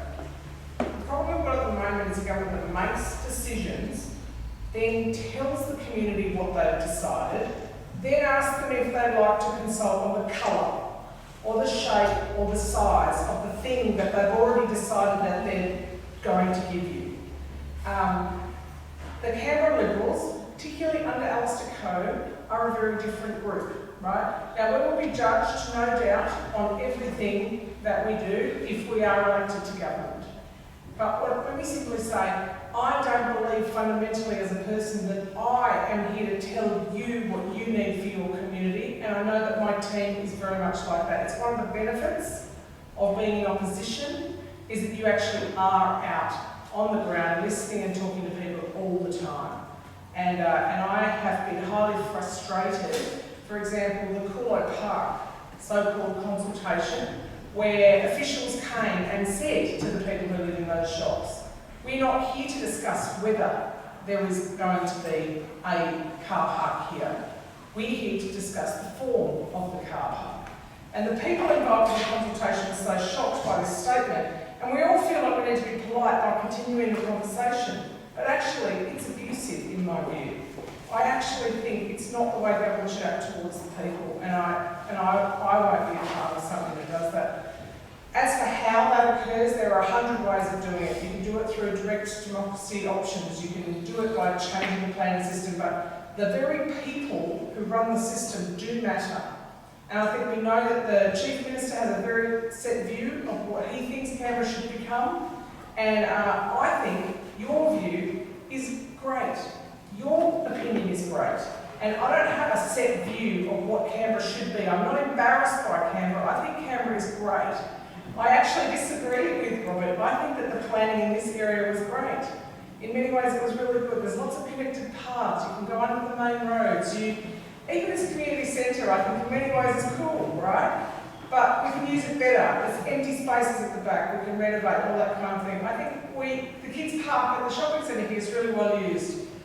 It could just be better connected. So there's a lot we can do with what we've got as well. And then there are small needs that don't cost a mint that we can act on. But all I can tell you is I've been sitting here in this community, living in this community for many years now, and I hear and I know what people want. And I think at this point, I don't think I'm dislocated from that view. Okay, Julia, I'll go to you at the end, Beck, but Tim Johnson, I actually want to go to you about the clear timelines on these amenities. I mean, that is a bit of a prerequisite, isn't it? There's persistent criticism about a lack of whole picture planning and how piecemeal developments like Molonglo seem to be. Surely there can be clearer timelines about the point at which people will have amenities, which they can expect those as their suburbs develop. Yes, I believe that the planning process should be focused on outcomes, and I think that's very important, and I think that should be part of the review process. So we're actually looking at what's being delivered in particular areas as a holistic picture rather than bit by bit. So I think it is very important to have a planning process which does focus on concrete outcomes for particular areas. And Fiona, Karen, I might go to you too on some of the priorities for the area. We've had a couple of those flagged in the last couple of minutes. The Molonglo Bridge, for example, which is essential for traffic in Western Canberra. We spoke about a time frame for the Molonglo Group Commercial Centre. where do you think government needs to start in this fundamental question of what people need to live well in these places? Well, I think the government needs to look at our social development and our economic development and our environmental development and look at each of those and have a strategy. So there's some great things you could do with Molonglo with the new commercial centre there. So obviously it's going to have homes and jobs and public spaces and community facilities that all are balanced and accessible from the suburbs. But you've got that great Stromlo Park just up the road, like that is dynamite. It's going to be, a world-class sporting hub for that downhill bike racing. It's going to bring more and more people in from interstate and internationally. So to connect the Molonglo Commercial Centre with the Stromlo Park with a huge hub so that there's hotels at both ends, so people will move back and forth, and so the restaurants and cafes in the commercial centre will be supported by the people that are coming in the Stromlo Park. The synergies are fantastic there. So we've got to have ambition and we've got to see where our opportunities are and go for it. Okay. And see, I did actually want to go back to you on this with your own experience from living in very new Canberra suburbs. As to what you think has gone wrong and what needs to be fixed around this question of basic amenities in this brimming area of Canberra development. I think again there's something which I raised earlier. I think I have to reiterate that. First of all, it was a lack of consultation, and it was the attitude of I know better, we know better what's good for you, and that's one thing. And second thing, I think the major thing which is the obsession for getting the profitability out of our development rather than, even if we talk about the housing needs, it is not about addressing the housing needs of Canberra, it is about getting the profitability out of it.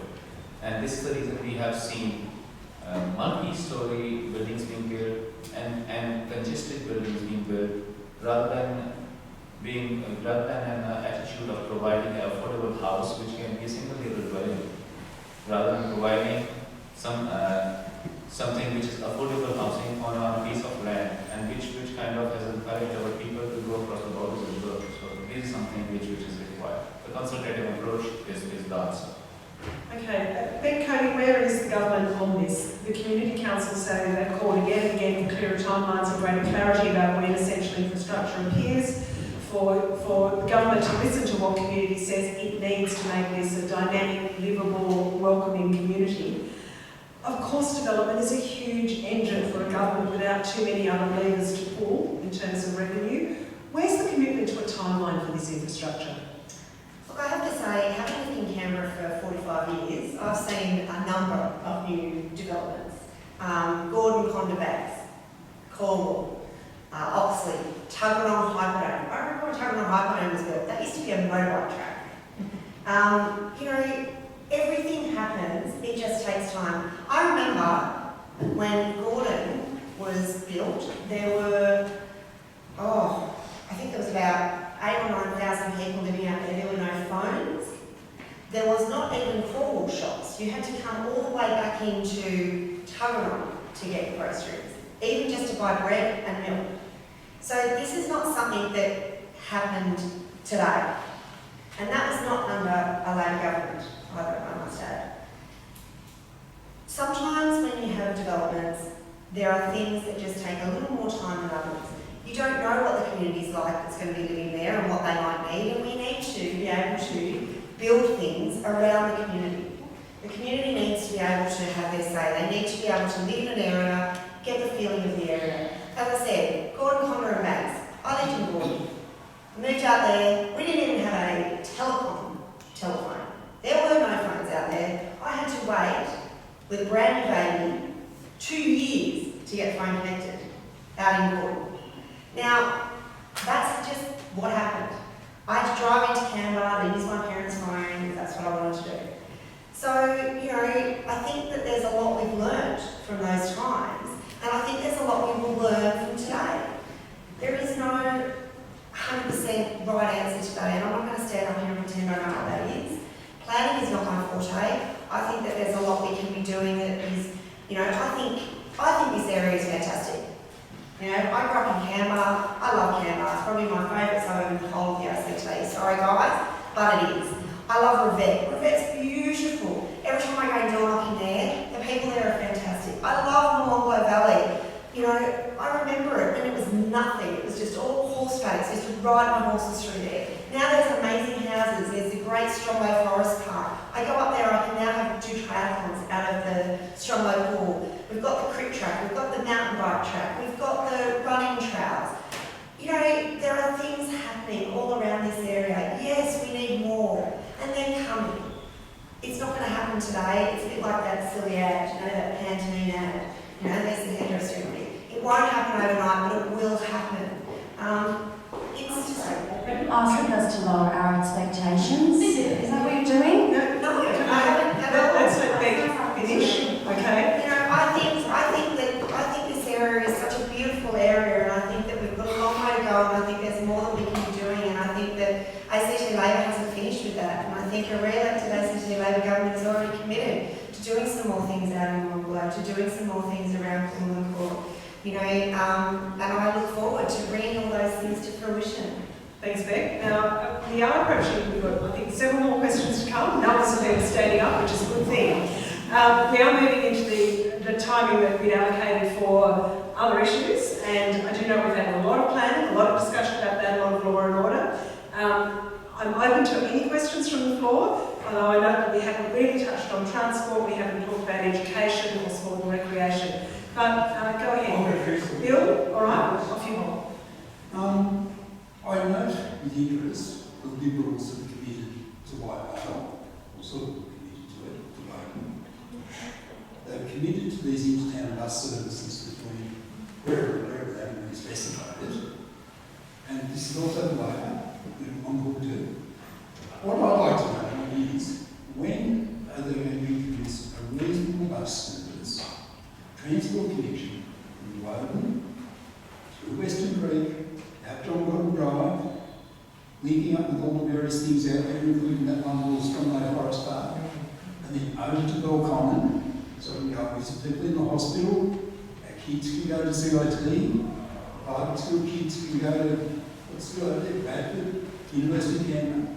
Now, it currently takes an hour and a half for somebody from Denver Prospect to get to Bell Common by what looks like a quickest bus. It's 5 kilometres for God's sake. So I'll leave it to you. Okay, Jeremy Hanson, respond to that one. As the crow flies, yes, there's no way it should take an hour and a half to get from Devon to Melbourne. But I can just refer to the earlier points that Beck was making as well, that I think it's fair that when you've been in government as long as the Labor and the Greens Party have, that they can provide the community with a timeline for infrastructure. The Greens will say, this is a bridge coming, this is the timeline on which we build the bridge centre at Wollongong. And we've asked repeatedly for what that timeline is. I know Julia has. When is this bridge going to be built? And the government's refusing to tell us. From our perspective, our absolute priority is the new shopping centre at Wollongong. And we'll crack on with that. It was certainly a commitment at the last election from us, and we'll make that a priority, as we will with the bridge. Now, I'm not a structural engineer. We don't have access to the resources the government has to provide us with that advice. But I do think that it's not good enough to say, oh yeah, it was terrible down in Tokon, it's terrible now, live with it. That's not in a phrase, without a phone for 2 years, not having to get to the shops. That's not the way we want it. That's the way it might happen in Tokon. We should learn from those examples and do better. In terms of the tram, we will make sure that the next leg of the tram comes to Woden. What we do want to do is look at the business case that hasn't been provided to us, because what we don't want to do is basically sign a blank cheque. We want to look at what has been proposed, so that we make sure that what has been done in terms of work is appropriate and feasible. And what we want to do is make sure, to your point, Bill, that when the tram is built, that doesn't mean that all the buses get cancelled that are direct links between town centres.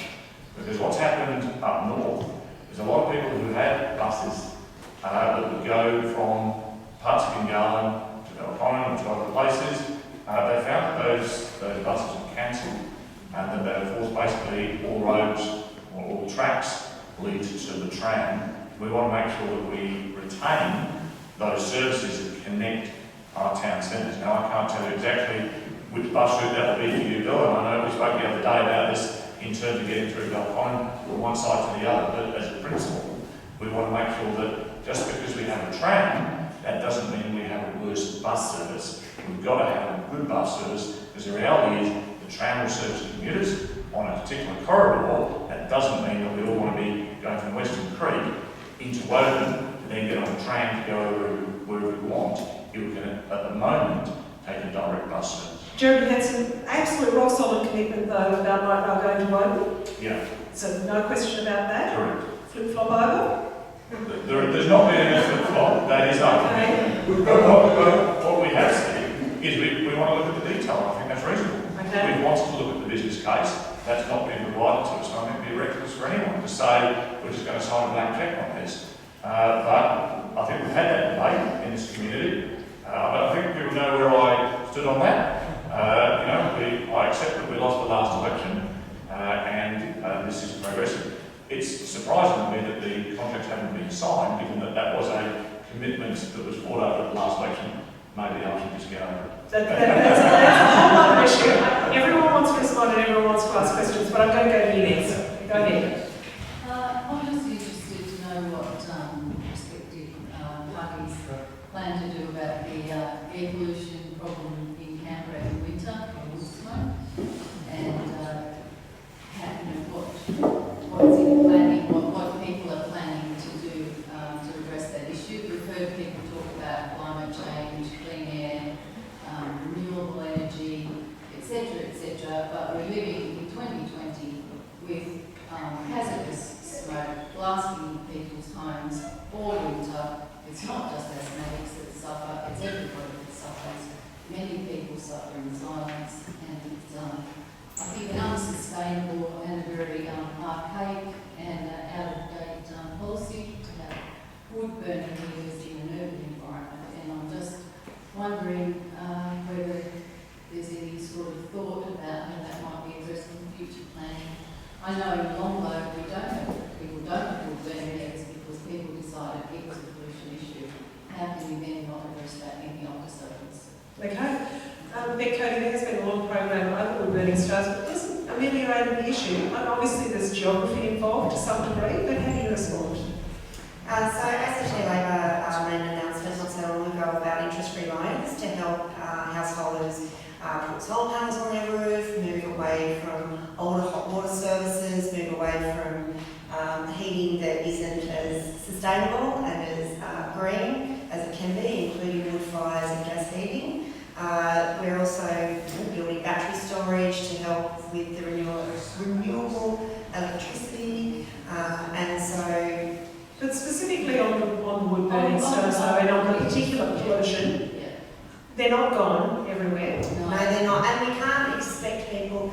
And the Chief Minister said this the other day. We can't expect people to live without heating, and for some people, the wood heating is the only heating they have. And Canberra's winters are very, very cold. It's like the gas heating. You can't just expect to turn off the gas instantly and expect people to not be able to have gas heating. It's a process that we have to go through, and we have to support people to move away from wood-fired heaters. And the program that you has been going for a long time now is virtually has a very, very low uptake in people replacing wood heaters. The uptake has fallen off dramatically in the last few years, which shows it's a very may have been effective in the beginning. It's certainly not effective now. Okay, I'll take that as a comment. We'll move on. Bill, are you up for a third question? Really? Okay. Sorry. It's a supplementary on Michelle's. Where did I articulate a policy for supplementaries? At what point? No, I didn't. Okay. It's all well and good to talk about fire and smoke. I'm well aware of Michelle's position in condition what happens. I've experienced it myself in January. It was interesting. Yeah. Whoever goes to government, are you going to install a local air monitoring station out in this area? Because our climate, our weather is different. We tap into one of Monash, I think is the closest. So you get a clear air day on the Monash station. You go outside and go, sorry, not good enough. I'm asking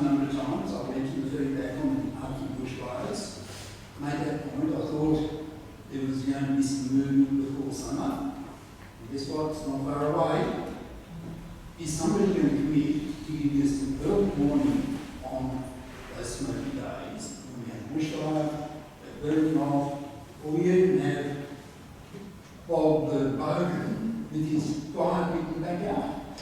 Okay, Emma Davidson, since this is right from the Greens ballpark, and this is one of those questions you wrestle with while delivering government to Labor, how do you respond? Yeah, look, I do totally understand what you're talking about. I remember looking at the ratings from that Monash air quality station myself over the last summer. I think there's a whole range of things that need to be done. So it's not just about getting more data about where we're experiencing these things, but also about what we're actually doing about it. So, for example, if we're going to be investing in big batteries for electricity, then we do actually need to commit to transitioning away from fossil fuel gas. If we're looking at ways that we can increase people's ability to get around the city more easily, then we need to look at better public transport systems, more frequent buses and more active travel through walking and cycling networks, not just duplicating roads. All of these things together can form part of our climate change action. But if we just do one thing on its own and don't do the others, we won't actually achieve the end result. So I would like us to be looking at all of these things together and seeing the interconnections between all of those areas. I think we've got two more final questions from the floor. Okay, we'll go to you. Oh gosh, we've got 3 questions. I am going to finish this by 9:30 because I think 2 hours of election debate is more than enough for anybody. So who's first? So we'll go to you and then to you. Sorry, I'm going to express an opinion, perhaps a comment rather than a question. I'm really irritated when I hear Beck particularly talking about not having a telephone for 2 years and we're going to make sure that what we get in Molonglo is wonderful. I was involved as a member of the community back in 2004, 2005, immediately post-bushfire, when there were a series of consultative meetings between citizens in the community and the government about what they were going to do in Molonglo. What I remember particularly is they started off saying there would be 12,000 dwellings. A year later it went up to 30,000, then it went up to 50,000. They knew back then all sorts of things about siting housing to make the most of the northern aspect, about not building places too closely, about building medium density rather than high density in certain areas. There were all sorts of these wonderful green, positive promises made, and they didn't happen. Molonglo is not, at the moment, a particularly attractive development, particularly Coons. Wright's a little bit better. So when I hear you all paying lip service to, consulting the community, we're going to do this, we're going to do that, it's been going on for nearly 20 years. And it seems to me that it hasn't achieved the result that it should have. You don't need to know what this community demands for a basic structure of suburbs and areas. You know we want streets, we want bike paths, we want green space, we want reasonable housing, we want it to be easy to live in. People do need telephones or mobile connections at the moment. You don't need to have a community consultation to work out what's best as a basic provision for basic suburbs. Okay. You absolutely don't. Can I take that as a comment? We've got 3 people standing behind you. But it goes to the whole issue of trust, and it's one reason why this current government has completely lost my trust. I feel deeply cynical about what it's been doing. Thank you. We go to I think it's almost impossible as we've seen over history that any one party will have a majority government. It's very likely the same thing this time. So I'd like to ask we know the Greens who side they'll go with. So I'd like 2 independents to tell us today. You said that's the way it works. Okay, so if you have a carrot, I guess that's you. Robert, you're the progressive, so you're a party with a minor party, so I'll let you have a crack at I grew up in a Labor family, but I am completely disillusioned. Like many people, I have lived here for over 50 years and I've seen my home is eroding, it's gone backwards, and it's heartbreaking to see the concrete jungle that's emerging with no balance with community facilities or green spaces. So I can't, I don't know. I don't like the other side either. I don't really see that there's a lot of vision or ambition for our area either, or planning into how to bring it all together. So at this stage, I don't know. I'm in the same dilemma as everybody. I will have to wait and see about who gets the popular vote, which side. If I were to get the balance of power, I would look at who's got the popular vote in the Murrumbidgee electorate for us, and what policies are the best for our area, for Weston Creek, from along by Bowden, Canberra, East, Yarralumla and Deakin. Okay, Robert?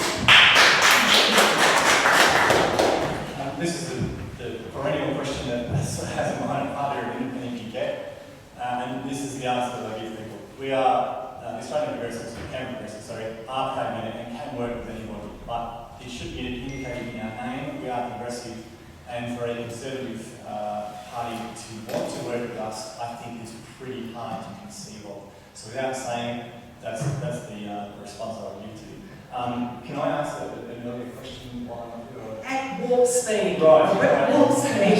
Just talking about consultation and engagement. Two of the progressive values out of our 6 are engagement and empowerment. One of our policies, our key policies for this election, is legislating a mechanism for citizens' assemblies in the Irish model, which means handing democracy to you, handing the voice to you, not us telling you what to do. It's for you to tell us, the politicians, what to legislate. That's one of our key policies, and that's what stands us apart from anyone else up here on this stage. Okay, go. My question relates to something Jeremy raised earlier. So obviously we don't want to see cuts to bus services when light rail comes forward. My particular question relates to the Canberra Liberals bus policy. I'm an avid user of the R10, use it 2 times a day on a work week and often on weekends. My dad's an avid user of the R7, goes to Weston Creek. So I guess my question is, under Canberra Liberals government, can you confirm that there will be no cuts to those bus routes, but more generally speaking, a lot of bus routes that we have currently operating in Weston Creek and Longwood? Yeah, absolutely. As you're aware, there were some changes made to the buses a while ago. There was about 6 iterations before the government settled on its final plan. We're going to keep the current bus routes. We're not going to change. But what we are going to do is look at those routes which were cancelled, particularly school bus routes. My kids' school bus was cancelled. I know a lot of other parents had their school bus cancelled as well, and we look to restore those services. So what we're going to do is, some of the changes that the government made were positive, some were negative. What we're going to do is keep those positive changes, but restore the buses that were cancelled that people still need. By and large, there's a lot of people out there, some are winners, but there are people out there, and it seems to be the government has made an effort to focus on commuter services, getting people to town, to the city to work. That's fine. A lot of people need public transport to get around, particularly older people, particularly isolated people who no longer drive. Buses are a community service and need to be viewed that way, and look to restore those services. Okay, thank you. Next question. We talked a lot about planning for the future tonight. My question was about how we're planning for the future of adolescent mental health care, particularly acute care, when we know that a 6 to 8 bed unit at TCH as part of the centenary expansion isn't enough, and related to support nurse to patient ratios.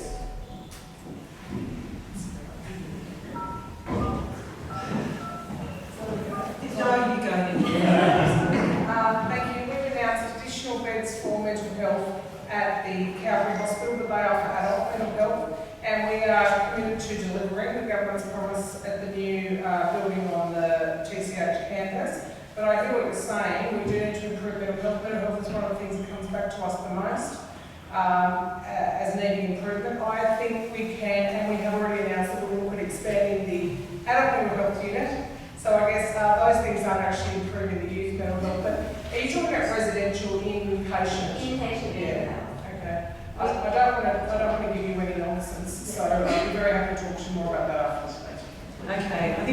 2 more questions. Now, it has just been brought to my attention that the forum was advertised for 10 o'clock. I think I've had discussions earlier with the members of the Community Council Executive. I really think 2 hours, with what we're asking from all the politicians up here and me in running it, is enough time. We've agreed on that, so we've got time for 2 more questions. Go ahead. First, a comment that this morning I talked to the guy at the was a t-shirt. I think that he's outlined what painting's about and outcomes and social outcomes and so on. It's about probably more what local communities want here. We certainly want better meeting places and so on, not just a tidying up of the street side. My way of question. Sorry, it's a turn of phrase. In terms of quick questions, I actually have 3. But the first one is, what's the best way to promote good social arrangements for teenagers in Weston Creek and entertainment? Now that the kind of it's got a bad taste about the state. Any ideas? Okay, Emma would like to have a crack at that. Go. Hi.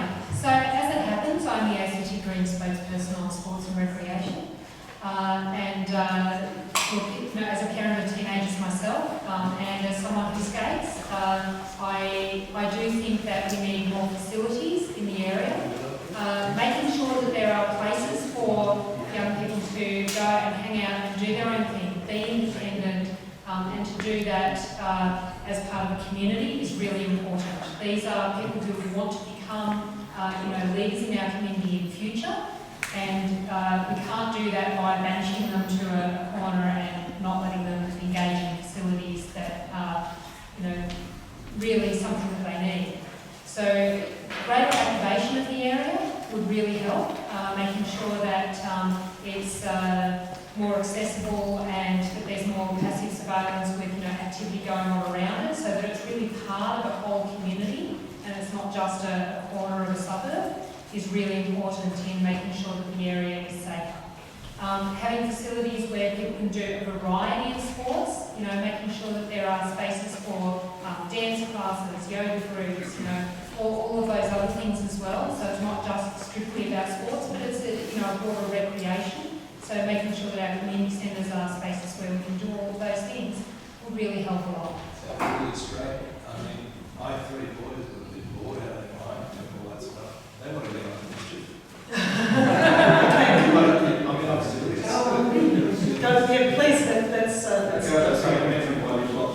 there. Emma, you talked about green areas, and I consider green areas to be 90% non-empty spaces because there's no function or anything going on there. You talked about activating those green areas.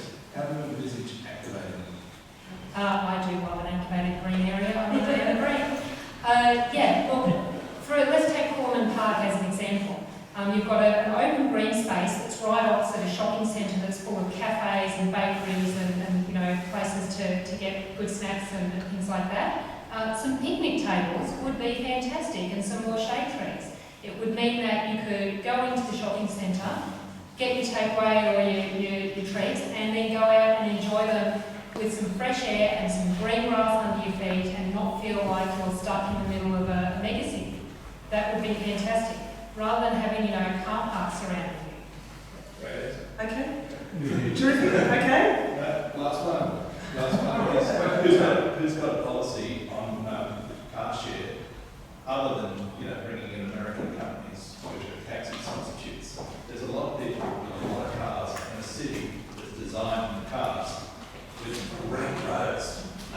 So why aren't we using our cars more? And who has a policy on using our cars more on our great road system?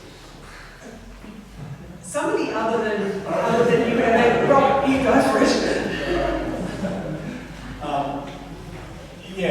I think he was saying in terms of car share that when it comes to urban environment, the indicator species is the Homo sapien, and flooding it with cars is obviously not a good place for people as for people to be. So I'm not sure I support the encouragement of more uptake of car use. I would be lowering the requirement for us to get a new bike car and increasing the integrated comprehensive network of public and active transport as an alternative. Absolutely, this is where our incentives to uptake e-bikes and other options are being explored. Okay, let's go to the last question. And I have one question. I'm a born and bred candidate. I degrees in politics and in economics. I work with Commonwealth ministers when I actually mentioned global labour and I work with youth a lot, giving lectures at ANU and University of Canberra, set up graduate programs already. My question relates to poverty, which impacts on this area, impacts on what the kids can do, impacts on juvenile crime, youth employment, youth homelessness. And we have a chief minister saying he doesn't give a rat's ass about poverty. He's also slugging off the people to 40, which puts a lot of us in that category. Pretty much everyone I think. I'm wondering what our Labour representatives here have to say about why I should vote for the Labour Party. Okay, Beck, straight to you, I think, for what's the last word on the debate this evening. I think poverty is a terrible thing, and we see our youth really suffering because of job cuts and conditions of employment. I think the Labor Party really stands up and protects workers, and I think that it always has in this term of government. The Labor Party is the first jurisdiction in Australia to include workers' rights in the Human Rights Act, which means that workers' rights really are human rights. People have the right to go to work and be paid for a fair day's work, go to work and come home safely. That's at the heart and the core of every worker out there. Poverty, we see every day. Job seeker, job keeper has just been cut back to the normal amounts that it was before the COVID pandemic.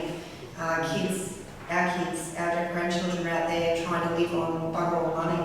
Us that aren't working and trying to live on bugger all money and can't afford to, have a choice of either putting petrol in our car or feeding our children at some points. Sometimes not even being able to have a car, not even being able to afford a bus ticket. I think all those things need to be addressed, and I don't think it's just the Labor Party that needs to address it. I think the Federal Liberal Party has a way to address it, and I think that the Canberra Liberals also need to be looking at how they'll address it. They've promised a lot tonight, but I'm not exactly sure how they can afford to deliver most of what they've promised. Their commitments have talked about extra policing and extra services with no way of being able to afford it. So. Okay, look, I'm going to concede Tim Dobson, you just begged for one last chance to have a say. It was a question to both Labor candidates, and then I think we are done, folks. I think it is worthwhile just correcting the record. Andrew Barr never said that about people on poverty. I think it's fair to say he never said that. But I would say on this issue, obviously poverty is a major national issue. It can't be contained within the city, and there's things we need to do to support that. Job seeker actually lifted people out of poverty very quickly, right? Raising that, and the Federal Liberals have now brought that down. Jeremy was discussing before that basically opposed public and social housing in our local area. So where are people who are living in poverty going to live? That's the green spaces. Let's just... Hold on, Jeremy, that's kind of thing go up. Let me have a go. Right? Because the Liberals... Hold on. The Liberals have had a go at us. I can have a go back to you. You've got about a minute more to finish. Okay. Just wrap it up. No, we've had our own little front. Let Tim finish, please, Jeremy. So public housing, you have to swap public housing, because that gives people a place to live. Public health, right? Because we know that is how people who are in poverty can actually sustain themselves. Public education, we have to support that. These are all principles which I support, right? And I will always support. So that's the basis, how the ability for workers to be able to organise and be able to ask for higher wages, something which the Liberal Party never support. So in terms of how we're going to do that, we support workers and we support all our public institutions so that people can be lived well. Tim, thank you. Okay, look, we've been up here on stage till 7:30. We've had 2 hours of vigorous conversation. We've covered a great deal of content. I get to slip away. They've all got to answer your questions. So I am going to suggest that if you've got things that you'd like to take up, things that we haven't covered, all the people up here have put their hands up to be of service to this community. They've all got lots and lots of things to say to you to convince you to vote for them. So I would suggest that you take up your further issues directly with them. But it's been a vigorous and wide-ranging debate. We're going to be able to broadcast this a little later on the Right Act's Facebook channel because we have a terrific high-quality recording of that. Unfortunately, that wasn't possible as a live stream, but we'll get your viewpoints and your concerns as a community up on the Right Act. Please thank everyone up here on the stage for all of their